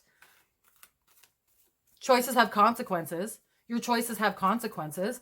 But think through those and then do whatever you want. Make the choice that's aligned with you. Okay? Don't follow other people's rules if they don't resonate with you. That's not a good life path. Oh my God. Okay. What do we got? Hadarian. Okay, so if you identify with the star system, the Hadarian star system, this could potentially be for you. Channeling. So if you are someone who is a channeler, who has recently started channeling, then this probably is for you as well. So this goes back, I'm really thinking to the people who are creating these things. Okay, so without even knowing it, people who work in very grounded spaces, like an architect literally plans physical spaces and buildings. That's a very grounded activity. That's something that you are doing on the planet with your physical body that affects the physical reality around you. It's very grounded. Business leaders who are thought leaders, maybe not quite so grounded, but these specific areas definitely are. So people who are working on these issues, who are building these things, if they are in alignment with their truth, they are channeling spiritual realities. They are channeling vibrational truths through their work onto the earth planet. Okay, that's what channeling is. Channeling isn't necessarily, it can be, you sit down and you connect in with spirit and then I get these messages and then I just give them through to you. That is one form of channeling. But there are also many other forms of channeling that are very grounded and essentially feel like you getting a burst of insight. You getting an inspiration and being like, oh my God, I just had this thought that I literally never thought of before. And now I want to go put it into action and I know how to do it. And I know all the steps to take and I understand what the framework looks like. That's channeling, right? When you get the idea for something new that you've never done before, for a thought leadership piece that you want to write on offering proper access to university education for immigrant kids, then that is channeling, okay? So when you are doing this grounded work and you're getting spiritual inspiration for it, that's channeling. This is the work that you are doing, okay? So you are actually channeling. So if you identify with that, then this reading is for you, okay? And let's draw a tarot card as well to identify who this reading could be for. Okay, so these cards are a little bit opposite in some ways. The Eight of Wands and number 9, the Hermit. Okay, so this card is for people who are actually quite in touch with their intuition already. So the Hermit is someone who is very capable of spending a lot of time alone. They don't need external validation. They spend time with themselves in quiet contemplation to understand the channeling, the information that is coming through to them. Okay. So if you are someone who you feel that you are already pretty connected with your intuition, you have a good sense of being able to draw the spiritual energy down and enact it into the world, then this is for you. Okay. And the Eight of Wands is all about things moving forward at a very rapid pace. So if you are finding that things in your life are moving very quickly right now, maybe a little quicker than you'd like, then this reading is potentially for you as well. Okay. So this is, these are people who are moving. These are people who are doing stuff, and they're going to continue to do stuff in their life. Okay. So what we want to do first is I'm going to go through each of these chakras one by one, and I'm going to see if they are open and flowing or if there are some blockages. And then once we identify where the blockages are, we will go through them one by one and see if we can figure out what is causing those blockages. That's interesting. That was not what I expected. If we can identify what's causing those blockages, and then how you can best work through them and remove them. Okay, heart's looking good and open. Let's check solar plexus. Cooking. Okay, sacral. Okay, there's our secondary blockage. Sacral's not having a good time. And what about the root chakra?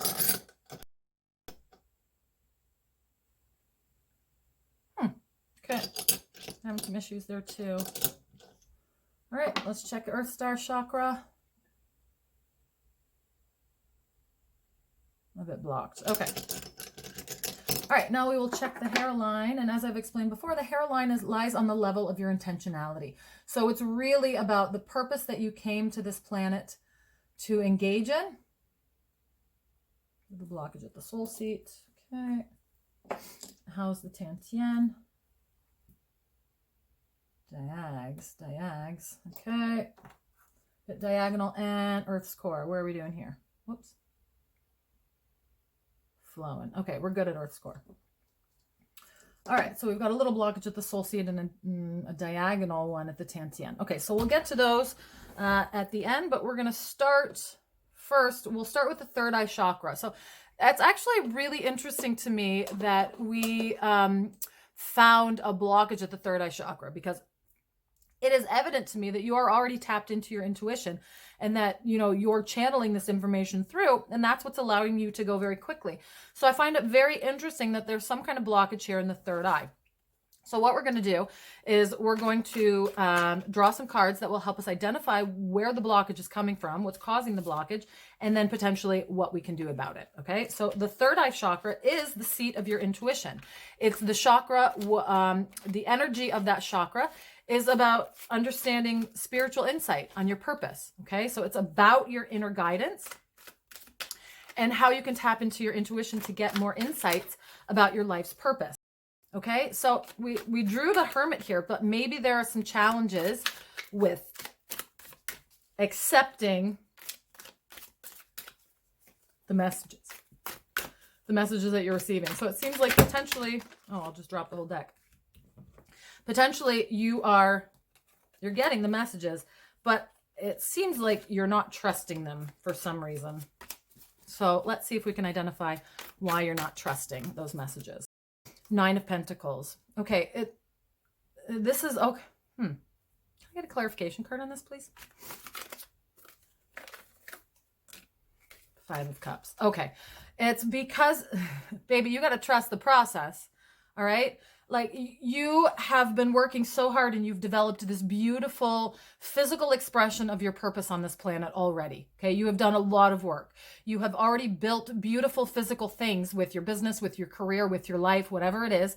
You have done a lot of work and you have built wonderful, beautiful things, but you are choosing to focus on the fact that you are feeling lost and perhaps a bit of disappointment about, maybe it's about the thing that you built. It hasn't turned out exactly perfectly. It hasn't turned out exactly the way that you thought it would. Or maybe it's being taken away from you. Maybe it's no longer available to you. So you created this thing and it's not there for you anymore, right? You're feeling very stressed out about it because you thought this was sort of the thing that you had created for yourself, but it's no longer available. You no longer have access to it, right? So you're focused on loss and disappointment, but rather you should be focusing on what you actually have left. Okay, so you have all of these things left, but you're just choosing to focus on your sense of loss and disappointment instead of what remains for you and what you can do and what's the next step. All right, so it seems like you've reached this point, and because you're used to things moving very quickly and things happening very, very suddenly for you, but that's not happening here. Okay, things are feeling like they're a little bit stuck. And so it's causing you to second guess yourself and second guess your intuition and second guess what you're doing. The message here for you is stop second guessing yourself. Trust the process. All right. You are doing it. You're building these things. You have a really good handle on sort of your purpose at this moment already. You know what you're doing here. You've already done some of it, but it seems like you've sort of reached an inflection point where you're not sure where to go. You're not sure what to do. Do you keep building this thing? Do you do something different? And it's challenging to focus on the opportunities when you're in a situation like that.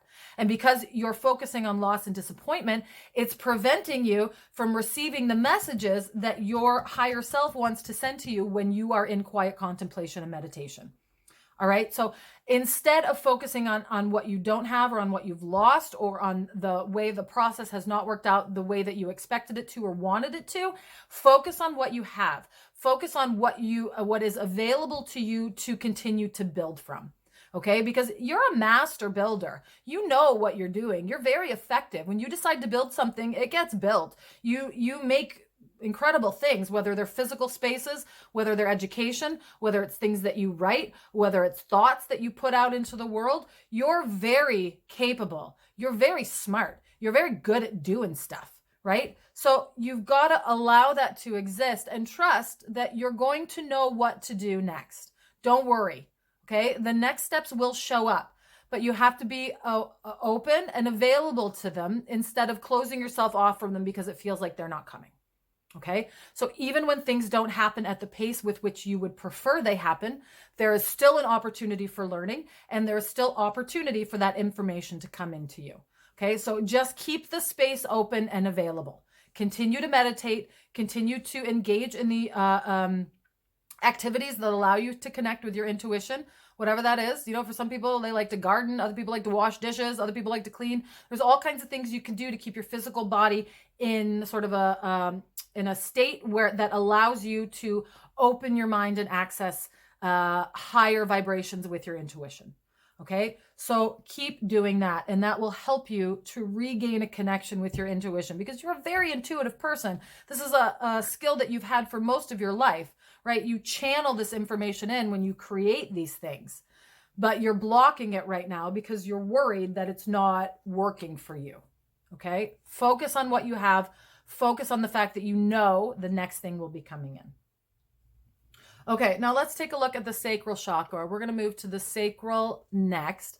So the sacral chakra is all about emotions. Okay, it's about emotions, it's about relationships, and it's about creativity. So it's the chakra from which we truly create, right? When we're flowing emotionally, it allows us to download insights. It allows us to be very creative. It allows us to figure out what we're going to be making next. And that's what we want for the sacral chakra. Okay, so I have the Page of Wands here. It's interesting because this is one of the most creative and passionate cards in the entire deck, right? So the wands are very passionate, of course, but the page of wands is very curious about their passion. They're very curious about why they feel the way they feel, and they're very creative. So they want to be creating new things in the world and understanding why. And a lot of times it's just about exploring, right? So we can get disconnected from the energy of exploration because we feel that we have to be creating something perfect or creating this thing that we're trying to do that makes a difference in the world all the time. But in fact, when you play, when you explore, you open up so many more avenues for creativity to come in, right? So it could be, you know what, like engage in some creative activities that you don't normally engage in. Like sit down with a coloring book, sit down with some paints, start dancing, right? Just like put some music on and let your body move and flow and start dancing, because that will inspire you and that will help to move some of that stagnant energy and emotion out so that you can become creative again, so that you can allow that channeled information to come in and really light up your process, light up what you're doing, and light up that creativity. Okay? Because you are a very creative being. You create worlds out of nothing, but you have to allow the inspiration to come through and flow through your intuition in order to access that creativity. All right. Now, engaging in self-care practices is a really important part of this. So oftentimes we can get so caught up in the work that we're doing and trying to make sure we're doing things right that we forget to take care of ourselves. So the pages are the youngest people in the deck, and they remind us to play and to engage in self-care. Okay, so whatever that looks like for you, and a self-love activity, if that's, you know, spending time by yourself in quiet contemplation, then that's what you do. If that means that it's, you know, taking a drive and going to sit on a snowy mountain somewhere because that makes you feel better, then that's what you do. If it's going to a therapist because that helps you feel better, then that's what you do, right? All of these self-care and self-love practices that can help you actually be more creative and reconnect with that creative spirit in your body. That's what you want to do. All right. You want to find a way to reconnect with that creativity. And I really think that just like movement is a very good way to do that. Yoga, dancing, just, you know, expressing yourself, like close all the curtains and close the door and turn some music on that makes you feel good and just move your body. Who cares what you look like? When you move, that's motion, right? And then you can get your energy moving in motion. Those are emotions, energy and motion, right? So get it flowing, get moving. If you don't want to dance, try some yoga or do you know, whatever exercise or physical activity really helps you move through that sort of stagnant energy. Okay, and then let's take a look at the root chakra, right? So our root chakra, it's truly about grounding. It's about our basic needs. It's about the stability that we have. It's our foundation, okay? Now, the foundational elements of our life purpose. Temperance and the Hierophant. Interesting. Okay, so look, first of all, look how much red there is on both of these cards. The Hierophant has a red dress on. This person down here has a red shirt with roses on it, also red hair. Temperance has red wings. Okay, so that the root chakra color is red, right? So the solution to what you need to do to re-engage with your root chakra, to give yourself a bit more foundational sense of purpose, like do things that have to do with red. Honestly, wear the color red. By the way, almost every skin tone looks really good in tomato red, so you can wear that color. Do it, because it will honestly help to ground you and help you to set foundations in your life. Eat red foods, right? Red peppers, red berries, red beets, eat some beets. So root vegetables are very grounding. Nuts are very grounding. So engage in sort of those, like really honestly find red natural foods, fruits and vegetables, anything that's red, that's going to help you out and help you actually really get grounded. But it seems like the root cause of the grounding, of the lack of grounding. So I noticed both of these characters have bare feet and their feet are on the ground. The root cause of your lack of grounding is a disconnect from the earth. Maybe you're spending way too much time inside. I know it's winter. It can be challenging to get outside, but maybe you're spending a lot of time inside.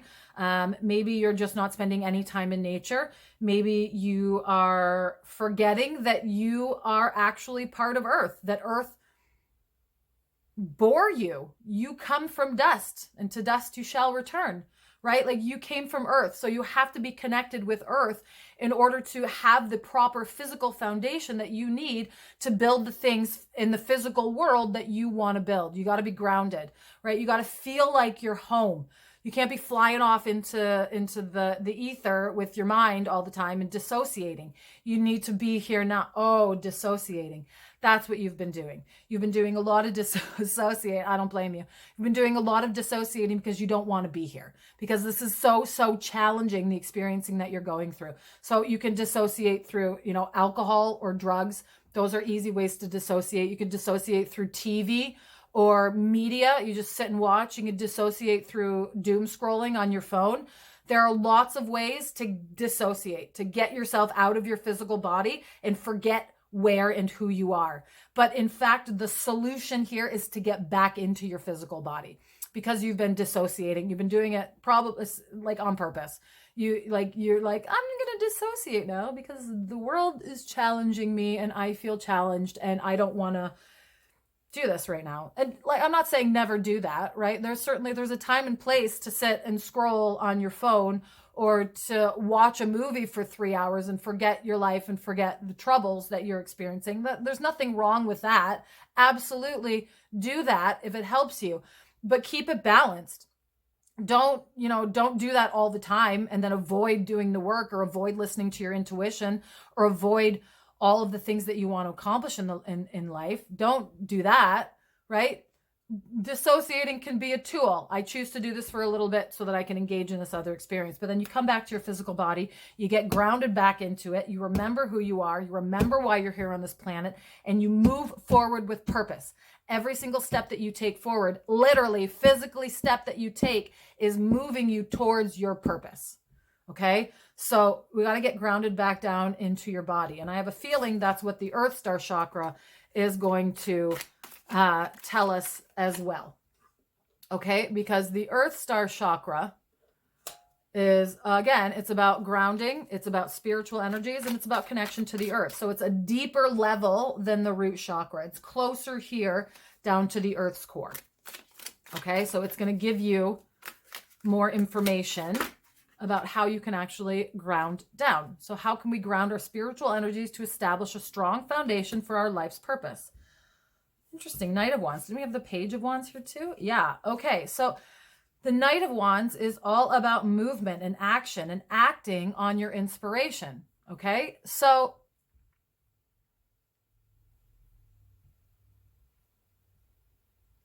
I get a clarification card because it's, how do I act on my inspiration with regards to the Earth Star chakra?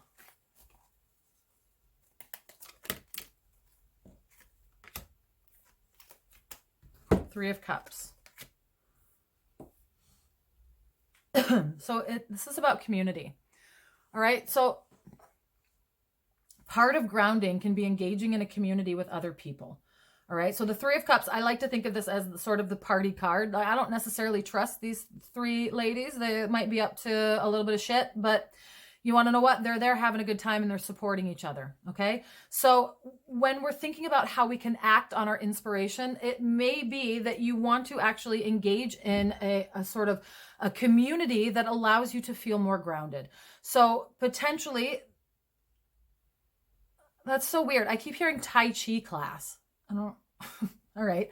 But like, maybe it's about actually engaging in go take an exercise class. Like exercise is one of the best ways to ground, right? So Tai Chi is, of course, a very slowed down martial art that is focused on grounding and is focused on the Tian and focused on energy generation and how you focus and use your energy. So if you were to take a class, you would be engaged in a community of people who are focused on grounding and we're actually in a place to put their inspiration into action. Okay, so I'm really feeling like when you can engage in some kind of physical activity, maybe you take a class, that's why we have the community here, engage in some exercise and some physical activity, because that will truly build up your energy here. So we've got this diagonal blockage at the Tantien. Okay, so our soul seat's a straight across blockage, but our Tantian's a diagonal blockage, which tells me that the energy is not flowing as strongly as it could be.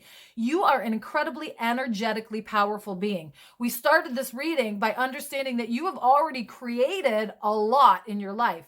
You have created thought leadership. You maybe have written articles. Maybe you've created physical spaces. Maybe you've created plans for buildings and spaces.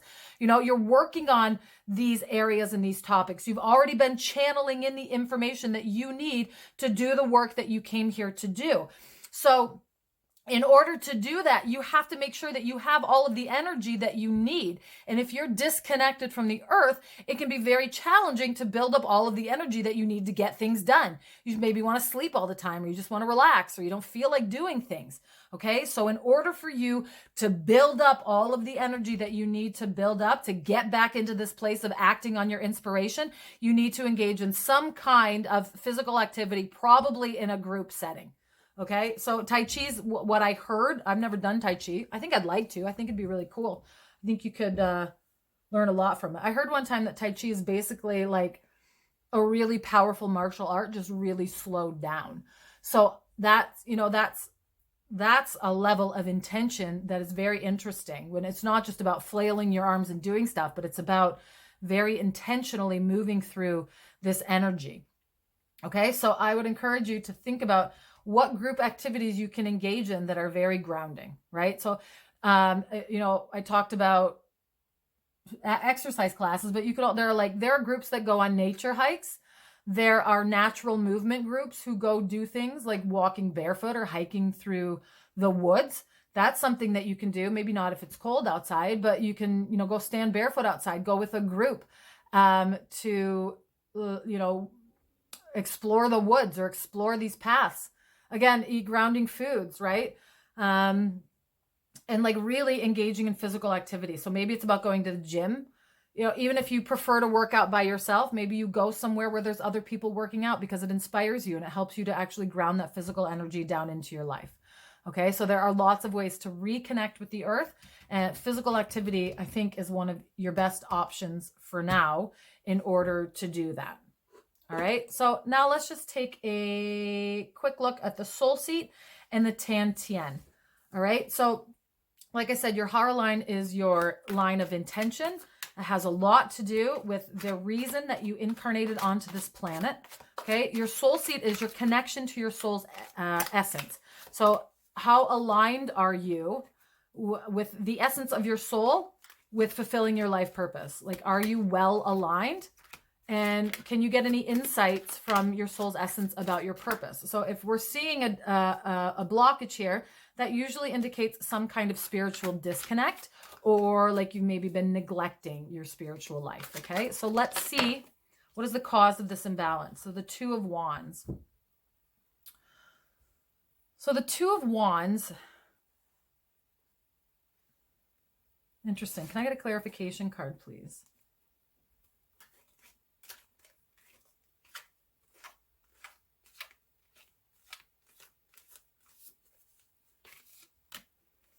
Three of Hearts. Oh, okay. So you've had some really challenging experiences, some things that feel like they've maybe changed you for the better, or sorry, for the worse. They feel like they've broken your heart. And now it's a very challenging thing for you to do, to come back to this place and try to plan from it. All right. You feel disconnected from your spiritual practice because you've stopped exploring activities that align with your soul's essence. This lady's on her phone. I think you might be spending way too much time on your phone instead of with yourself. All right. It goes back to this dissociating thing that we saw from Earth Star and the root chakra, that if you're not spending time actually in your physical being, in your physical body, then you're not going to be able to stay connected with your soul's essence. All right. You're going to have a really difficult time knowing what you're doing and why you're doing it. Okay. Now, finally, we'll move on to the Tian. Okay, so the Tian, like I mentioned, is your energy center for life force and function. This is like sort of the center of your energy. It's like a little golden ball, right? Very close to your solar plexus chakra. All right, so that's where your energy comes from. Martial artists will draw energy through this point. They draw, healers will do the same thing. They'll draw energy up from Earth's core into their Tian. It gets really hot inside. And then they're able to effectively channel that energy outside themselves through their other chakra systems, through their hands and their feet.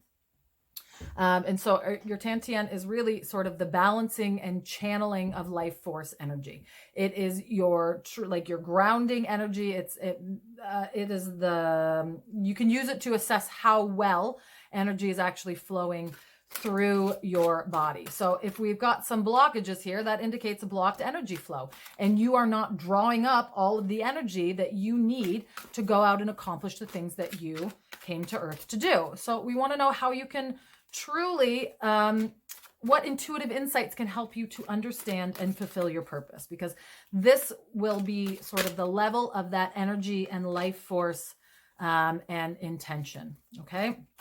Now, I said Tai Chi before. Tai Chi is actually one of the classic ways to work on opening up this energy flow. Tai Chi or Qigong or practice like that.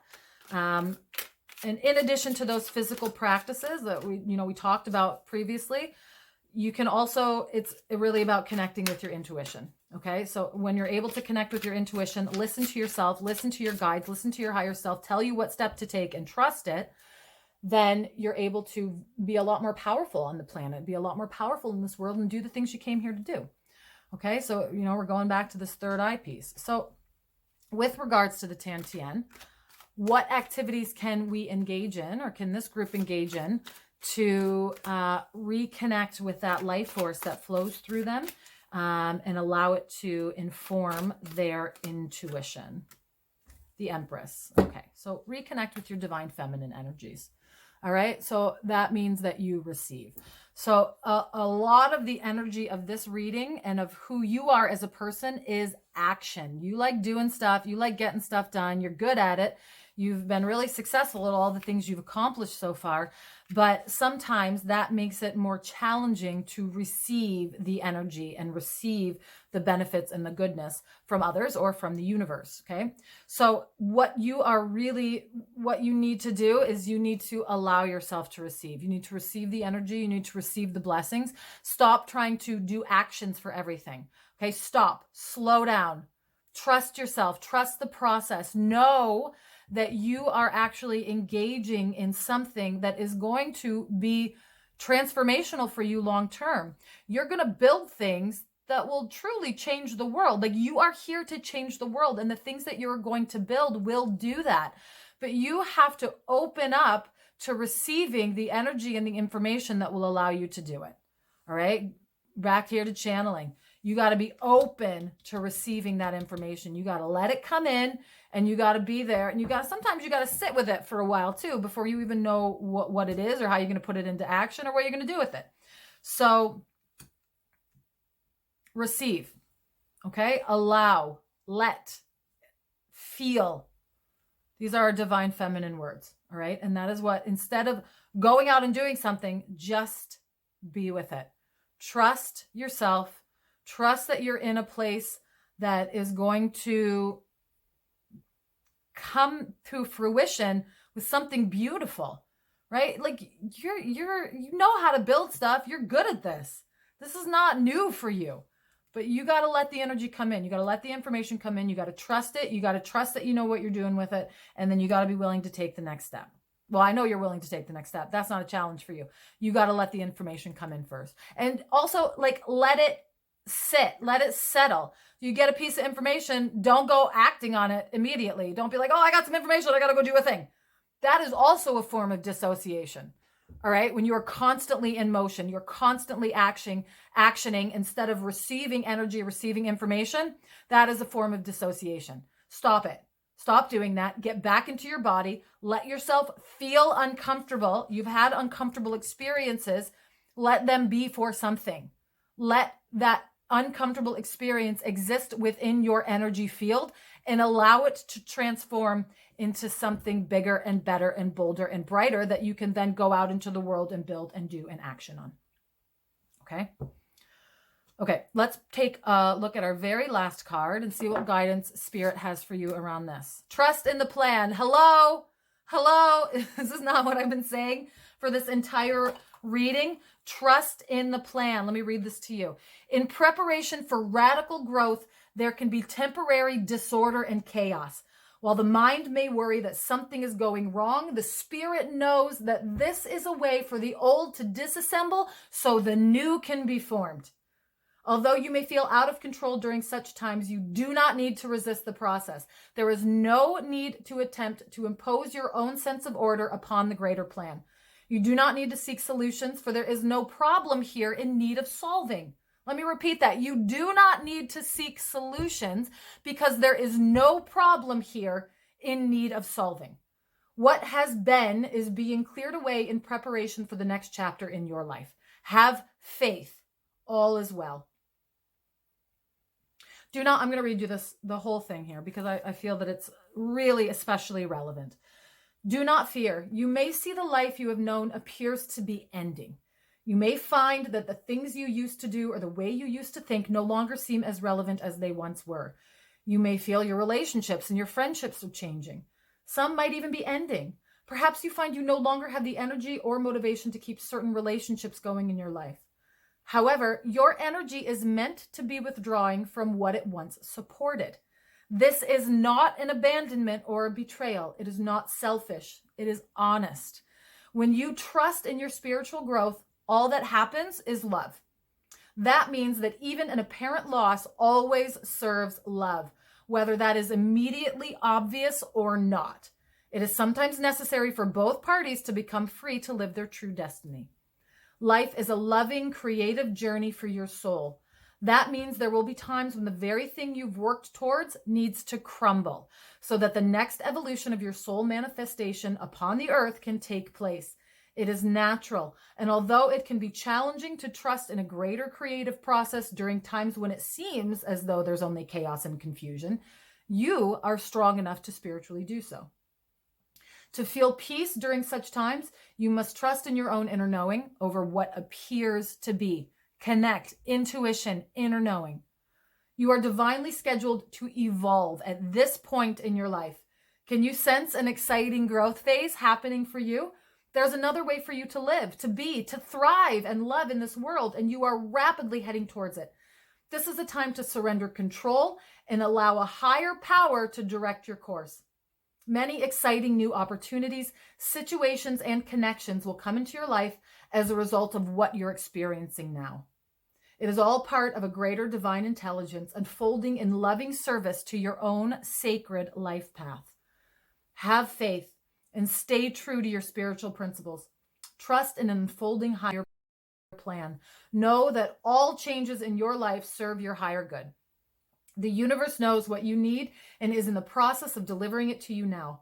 All is happening for a greater purpose. You can flow with the changes in loving trust.